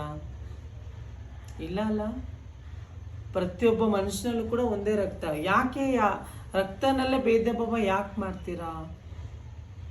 ಏನು ಮಾಡೋಕ್ಕೋಗಲ್ಲ. ಅವತ್ತು ನನ್ನ ಕೆಲಸ ಇದ್ದಿದ್ರೆ ನಾನು ಖುಷಿ ಪಟ್ಟಿರುವೆ, ನಾನು ಕೆಲಸ ಮಾಡ್ತಾ ಇದ್ದೀನಿ ಅಂತ. ಆದರೆ ನನಗೆ ಯಾಕೆ ಈ ಥರ ತುಂಬ ಬೇಜಾರಾಯಿತು. ಆಮೇಲೆ ಇನ್ನೇನು ಮಾಡೋಕ್ಕಾಗಲ್ಲ ಜೀವನದಲ್ಲಿ ಅಂತ ಬೆಗ್ಗಿಂಗು ಸೆಕ್ಸಿಂಗು ಮಾಡ್ಕೋತಾ ಇದೆ. ಮಾಡ್ತಾ ಇರಬೇಕಾದ್ರೆ ಹೀಗೆ ಯಾರೊಬ್ಬ ಕೆಲಸ ಕೊಡಿಸ್ತೀನಿ, ಒಬ್ಬ ಪೊಲಿಟಿಕ್ಸ್ ಮಗ, ಮೈಸೂರು ಒಬ್ಬ ಪೊಲಿಟಿಕ್ಸ್ ಮಗ, ನಾನು ನಿಮಗೆ ಕೆಲಸ ಕೊಡಿಸ್ತೀನಿ, ನೀವು ಕೂಡ ಬಾಳ್ಬೋದು, ಬದುಕ್ಬೋದು, ನಿಮ್ಗೊಂದು ಒಳ್ಳೆ ಇದು ಕೊಡಿಸ್ತೀನಿ ನಮ್ಮ ಪಾಪಾಗಿಳಿ ಅಂತ ಅಂದ. ನನಗೊಂಥರ ಖುಷಿ, ವಾವ್, ಈಗಾದರೂ ಕೆಲಸ ಮಾಡ್ಬೋದಲ್ವ ನಾನು ಅಂಥೇಳಿ ಅವ್ನ ಕಾರಲ್ಲಿ ಕೂತ್ಕೊಂಡಾಗ ಹಿಂಗೆ ಹೋಗ್ತಾ ಇದ್ದೋ. ಇಲ್ಲಿ ಕೆಂಗೇರಿ ಬಿಟ್ಟು ಮುಂದೆ ಸ್ವಲ್ಪ ಹೋಗ್ತಾ ಇಷ್ಟು 4 ಗಂಟೆಗೆ ಹೋಗಿದ್ದಾಗ ಪಿಕಪ್ ಒಂದು 6:30 7 ಗಂಟೆಗೆ ಕತ್ಲೆ ಹೋಗ್ತಾ ಯಾವುದೋ ಒಂಥರ ಕತ್ಲೆ ಇರೋ ಜಾಗ ಕರ್ಕೊಂಡೋದ. ನಿಮ್ಮ ಅಪ್ಪ ಅಮ್ಮನೇ ಕರ್ಕೊಂಡು ಹೋಗ್ತೀನಿ ಅಂತೇಳಿ ಇದ್ಯಾವುದು ಕಾಡ್ ಥರ ಇದೆ, ಇಲ್ಲಿ ಕರ್ಕೊಬಂದಿದ್ದೀರಾ? ಅವನು ನಮ್ಮ ಅಪ್ಪ ಏನು ನೀನು ಕರೆದ ತಕ್ಷಣ ಕೊಟ್ಬಿಡೋಕ್ಕೆ ನೀನೇನು MLAನ ಇಲ್ಲ ನೀನೇನು ಹಂಗೆ ಹಿಂಗೆ ಅಂತ ರ್ಯಾಶಾಗಿ ಮಾತಾಡ್ದ. ಆ್ಯಕ್ಚುಲಿ ನೀನೇ ತಾನೇ ನನ್ನನ್ನು ಕರೆದಿದ್ದು. ಯಾಕೆ ಈ ಥರ ಬೇರೆ ಥರ ಯಾಕೆ ಮಾತಾಡ್ತಾ ಇದೆಯಾ? ಕೆಲಸ ಕೊಡಿಸ್ತೀನಿ ಮಾತಾಡ್ಸ್ತೀನಿ ಅಂದರೆ ಮಾತಾಡ್ಸು, ಇಲ್ಲ ಬೇಡ. ಯಾಕೆ ಆ ಥರ? ಇಷ್ಟು ದೂರ ಕರ್ಕೊಬಂದು ಕತ್ಲೆ ಇಲ್ಲಿ ನಾನೇನು ಮಾಡಲಿ? ಆಗ ಅವ್ನು ಮಾತಾಡೋ ಸ್ಟೈಲ್ ತುಂಬ ಬದಲಾವಣೆ ಆಯಿತು. ಸರಿ, ನಾನು ಹೊರಟೋಗ್ತೀನಿ ಹಾಗೆ ಹೇಗೆ ಅಂತಂದೆ. ನಿನ್ನೇನು ಯಾರು ಕಳಿಸ್ತಾರೆ? ಕಾರ್ನ ಲಾಕ್ ಮಾಡ್ದ, ನನ್ನ ಜೊತೆ ಮೃಗ ಥರ ಬಿಹೇವ್ ಮಾಡ್ದ. ಯಾವ ಥರ ಅಂದರೆ ಜಾಕೆಟ್ಟೆಲ್ಲ ಹರಿದೋಗಿದೆ,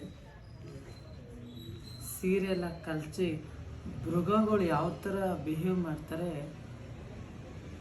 ಆ ಥರ ಅಟ್ಯಾಕ್ ನಾನು ಮಾಡಿದೆ. ಅಟ್ಯಾಕ್ ಮಾಡಿದ ತಕ್ಷಣ ನಾನು ಕಾರೊಳಗೆ ಲಾಕ್ ಆಗಿದ್ದೀನಿ, ನಾನು ಏನು ಮಾಡಲಿ, ಇಲ್ಲೆಲ್ಲ ಕಚ್ಚಿಬಿಟ್ಟಿದೆ, ರಕ್ತ ಮಖ ಎಲ್ಲ. ಅಷ್ಟು ಒಂದು ಒಂದು ಏನಪ್ಪ, ಒಂದು ಜಿಂಕೆಗೆ ಒಂದು ಸಿಂಹ ಯಾವ ರೀತಿ ಪರ್ಚುತ್ತೆ ಅಟ್ಯಾಕ್ ಆಗುತ್ತೆ ಆ ಥರ ಮಾಡಿದೆ. ನನಗೆ ಏನು ಹೇಳಬೇಕು, ಇದ್ರ ಬಗ್ಗೆ ಹೆಂಗೆ ಮಾತಾಡಬೇಕು ಅಂತ ಗೊತ್ತಾಗಲಿಲ್ಲ. ಅಷ್ಟೊಂದು ಇನಾರ್ಥವಾಗಿ ನನ್ನನ್ನು ಇದು ಮಾಡ್ದ. ಅವನ ಕೆಲಸ ಆಗಿದ ತಕ್ಷಣ ತೆಗೆದು ಕಾರಿನ ತೆಗೆದು ಈಚೆಗೆ ದೂರಾಗಿ ಎಸ್ಬಿಟ್ಟ. ನನ್ನ ಕೋಪ ಬಂತು, ಕೆಲಸ ಕೊಡೋಕ್ಕಾಗಿಲ್ಲ, ಹಂಗೆ ಹಿಂಗೆ ಈ ಥರ ಎಲ್ಲ ಒಂಥರ ಪ್ರಾಣಿಗೆ ವರ್ತನೆ ಮಾಡಿದಂಗೆ ಮಾಡಿದ್ಯಲ್ಲ, ನೀನೊಬ್ಬ ಮನುಷ್ಯನ? ಹಂಗ ಅವನು ಒಂದೇ ಕ್ವಶನ್, ನೀನು 9 ನನ್ನ ಕಾಲಿಗೆ ಧೂಳು ಸಮ ಇಲ್ಲ, ನೀನೇ ನನಗೆ ಮಾತಾಡ್ತೀಯ ಅಂದೇನು ಮಾಡ್ದ, ರಿವರ್ಸ್ ಹೋಗಿ ಜೋರಾಗಿ ಬಂದು ಡ್ಯಾಶ್ ಮಾಡಿದೆ. ನಾನು ಉಳ್ಕೊಬಂದು ಕೆಳಗಡೆ ಬಿದ್ದು. ಬಟ್ಟೆ ಇಲ್ಲ, ಸ್ಯಾರಿ ಇಲ್ಲ, ಬ್ಲೌಸ್ ಇಲ್ಲ, ಪೆಟಿಕೋಟ್ ಇಲ್ಲ. ನನ್ನ ಮಗ ಏನು ಮಾಡಲಿ, ತಳ್ಳಿಬಿಟ್ಟಿದ್ದಾನೆ, ಕೈಯಲ್ಲಿ ಮೈಯಲ್ಲೆಲ್ಲ ರಕ್ತ ಹರಿತಾ ಇದೆ, ಏನು ಮಾಡಲಿ?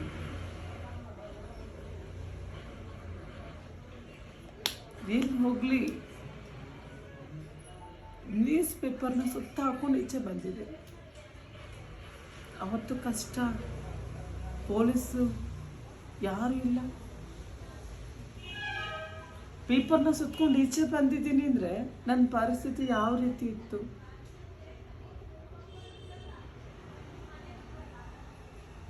ಹೆಂಗೋ ಒಬ್ಬ ಆಟೋದವ್ರು ಸಿಗ್ತಾವಣ್ಣ, ಹಿಂಗಾಯ್ತು ಅಂತ ಕೈ ಹಿಡಿದೆ. ಬಾಮ ಕುತ್ಕೊಂತೇನೆ, ಅವ್ನು ಸಲ್ಟ್ ಕೊಟ್ಟ, ಸಲ್ಟಿಂಗ್ ಹಾಕ್ಕೊಂಡು ಮನೆಗೆ ಬಂದ. ಅವ್ನು ಮಾಡಿರೋ ನೋವನ್ನ ಮರಿಬೋದು, ಗಾಯನ ಮರಿಬೋದು, ಅವನಂದಿರೋ ಮಾತು, ಅವನಂದಿರೋ ಇದು ಇವತ್ತು ಕೂಡ ನನ್ನ ಮನಸ್ಸಲ್ಲಿದೆ. ನಾನು ಅಂದ್ಕೊಂಡೆ, ನಾನೊಬ್ಳು ಟ್ರಾನ್ಸ್ಜೆಂಡರ್ ಆಗಿ, ನಾನೊಬ್ಳು ಮಂಗಳಮುಖಿಯಾಗಿ ಈ ಥರ ಮಾಡಿದ್ದಾನೆ, ಅದೇ ರೀತಿ ಒಂದು ಹೆಣ್ಣಿಗೂ ಇದೇ ರೀತಿ ಮಾಡ್ತಾರಾ? ಎಂಥ ಕೆಟ್ಟು ಸಮಾಜಪ್ಪ ಇದು, ನಂಬಿಕೆ ಕತ್ತು ಕುಯ್ಯುವಂಥ ಸಮಾಜ. ಏನು ಮಾಡೋಕ್ಕಾಗೋದಿಲ್ಲ, ಲೈಫ್ ಇಷ್ಟೇ ಜೀವನ, ಇಷ್ಟೇ ಲೈಫ್. ಏನು ಮಾಡಲಿ, ತಿರುಗಿ ನೀನು ಮಾಡೋಕ್ಕಾಗಲ್ಲ. ಅರ್ಥ ಮಾಡ್ಕೊಂಡ ಲೈಫ್ ಬಗ್ಗೆ ಎಲ್ಲ, ಯಾವುದು ಒಳ್ಳೆಯದು, ಯಾವುದು ಕೆಟ್ಟದು, ಯಾವುದು ಇದು ಅಂತ. ಇದೊಂದು ಕೆಟ್ಟ ಪ್ರಪಂಚ, ಇದೊಂದು ಕೆಟ್ಟ ಸಮಾಜ, ಇದೊಂದು ಕೆಟ್ಟದು ಒಂದು ಇದು ಅಂದ್ಕೊಂಡು ನನ್ನದೇ ಒಂದು ಜೀವನ ನಾನು ರೂಪಿಸ್ಕೋಬೇಕು, ಎಲ್ಲಕ್ಕಿಂತ ಒಂದು ಮಟ್ಟಕ್ಕೆ ಬಂದು ನಿಂತ್ಕೋಬೇಕು ಅನ್ನೋ ಒಂದು ಚಾಲೆಂಜು ನನಗೆ ಬಂತು. ಯಾರು ಸಪೋರ್ಟಿವ್ ಇಲ್ಲ, ನೋ ಸಪೋರ್ಟಿವ್. ಏನಾರ ಕೆಲಸ ಮಾಡ್ತೀನಿ ಅಂದರೆ ನೋ, ಆದರೆ ಸೆಕ್ಸ್ ವರ್ಕ್ ಮಾಡ್ತೀನಿ ಅಂದರೆ ಇಸ್ಕಮ್. ಯಾಕೆ ಈ ಥರ ಅನ್ನೋದು ತುಂಬ ಯೋಚನೆ ಮಾಡಿಕೊಂಡೆ. ಅಂದರೆ ನಮ್ಮಂತೂರದಲ್ಲಿ ನಾನೊಬ್ಳದ್ದು ನನ್ನದೇ ಒಂದು ಈ ಥರ ಜೀವನ ಅಂತ ಅಂದರೆ, ನಮ್ಮವ್ರ ಪ್ರತಿಯೊಬ್ಬರಲ್ಲೂ ಕೂಡ ಒಂದೊಂದು ಜೀವನದ ಸ್ಟೋರಿಗಳಿದೆ. ಹಂಗೆ ಅಂದ್ಕೊಂಡು ನಾನು ಕೂಡ ನೋಡಿ ಸಮಾಜ ನೋಡಿ ಸಾಕಾಯಿತು, ನನ್ನದೇ ಒಂದು ಪ್ರಪಂಚ ಇರಬೇಕು ಅಂದ್ಕೊಂಡು ನಾನು ದೀಪ್ತಿ ಪ್ರಪಂಚ ಅಂತ ನನ್ನ ಹೆಸರನ್ನೇ ಚೇಂಜ್ ಮಾಡಿಕೊಂಡೆ. ದೀಪ್ತಿ ಅನ್ನೋದು ದೀಪ್ತಿ ಪ್ರಪಂಚ ಅಂತ ನಾನು. ಯಾಕೆ ನನ್ನ ಪ್ರಪಂಚ, ನಾನಿದು, ನನ್ನ ಜೀವನ, ನಾನು ಆಯ್ಕೆ ಮಾಡ್ಕೊಂಡಂಥ ಜೀವನ. ನಾನು ಚೆನ್ನಾಗಿದ್ದರೆ ಪ್ರಪಂಚ, ನಾನು ಚೆನ್ನಾಗಿದ್ದರೆ ನನ್ನ ದುನಿಯಾ, ನಾನು ಚೆನ್ನಾಗಿದ್ದರೆ ಎಲ್ಲವನ್ನು ಅಂತ ನಾನು ತಿಳ್ಕೊಂಡೆ. ಇವತ್ತು ಕೂಡ ಏನಾರು ಒಂದು ಸಾಧನೆ ಮಾಡಬೇಕು ಅನ್ನೋ ಒಂದು ಮೆಟ್ಟಿಲಲ್ಲಿ ನಾನು ನಿಂತಿದ್ದೀನಿ. ಕೆಲವೊಬ್ರು ಏನೇ ಅಂದರು, ಕೆಲವೊಬ್ರು ನಾನು ಬೇರೆ ರೀತಿಲಿ ಕರೆದ್ರು, ಅದ್ರ ಬಗ್ಗೆ ಯಾವುದ್ರ ಬಗ್ಗೆನೂ ತಲೆ ಕೆಡಿಸ್ಕೊಳ್ಳಲ್ಲ. ನನ್ನ ಜೀವನ ನಂದು. ಆದರೆ ನಾನು ಚೆನ್ನಾಗಿದ್ದರೆ ಮತ್ತೊಬ್ಬರಿಗೆ ಹೇಳಬಲ್ಲೆ, ನಾನು ಚೆನ್ನಾಗಿದ್ದರೆ ಮತ್ತೊಬ್ರಿಗೆದು ಅನ್ನೋ ಒಂದು ಆಲೋಚನೆಯಲ್ಲಿ ನಾನು ಕೂಡ ಒಂದು ಇಂಟರ್ನ್ಯಾಷನಲ್ ಕಂಪ್ನಿಲಿ ಕೆಲಸ ಸೇರಿಕೊಂಡೆ. ಅಲ್ಲೂ ಮಾಮೂಲಿ ಡ್ಯಾಡೀಸ್ ರೋಡ್ ಅನ್ನೋ ಕಂಪ್ನಿಲಿ, ಅಂದರೆ ಸೇಲ್ಸ್ ಮ್ಯಾನೇಜ್ಮೆಂಟ್ ಕೊಟ್ಟರು. ಆದರೆ ನನಗೆ ಸೇಲ್ಸ್ ಯಾವ ಥರ ಮಾಡಬಾರ್ದು ನನಗೆ ಗೊತ್ತಿಲ್ಲ. ಆದರೆ ಒಂದು 2 months ಮಾಡಿದೆ. ಆದರೆ ನನಗೆ ಅದು ಪರ್ಚೇಸ್ ಮಾಡಿ ಅದು ಯಾರ ಹತ್ರ ಹೆಂಗೆ ಮಾತಾಡಬೇಕು ಮಾರ್ಕೆಟಿಂಗ್ ಬಗ್ಗೆ ನನಗೆ ಗೊತ್ತಿಲ್ಲ. ಆದ್ದರಿಂದ ನಾನು ಈ ಕೆಲಸನ ರಿಮೂವ್ ಮಾಡಿದೆ. ಇವಾಗ ನನ್ನದೇ ಆದಂಥ ಜೀವನ, ನಮ್ಮೂರು ನಮ್ಮ ಜೀವನ, ನಮ್ಮೂರು ನಮಗೆಲ್ಲ. ನನ್ನಂಥವರೇ ಅಕ್ಕ ತಂಗಿದಿರು ಭಾವಂದಿಗಳು, ಅವ್ರನ್ನ ನಾನು ನೋಡೋಣ ಅಂತ ಅಂದ್ಕೊಂಡು ನಮ್ಮ ಜೀವನದಲ್ಲಿದ್ದೀನಿ. ಮುಂದಕ್ಕೆ ಏನಾದ್ರು ಒಂದು ಸಾಧನೆ ಮಾಡಬೇಕು.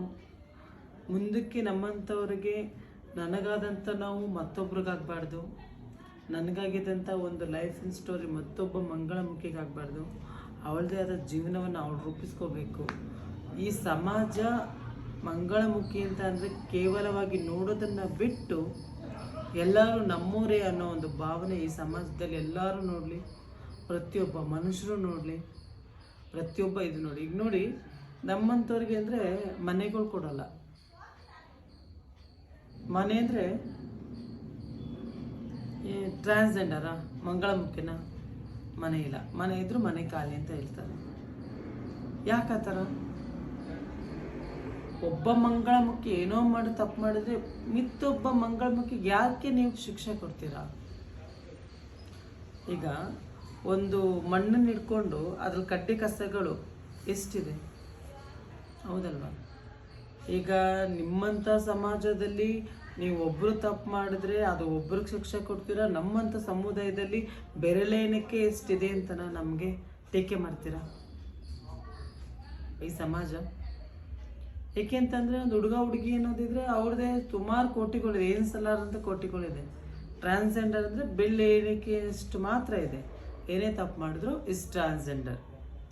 ಮಂಗಳಮುಖಿಯರು ಎಲ್ಲ ಇದು ಮಾಡಿದ್ರು,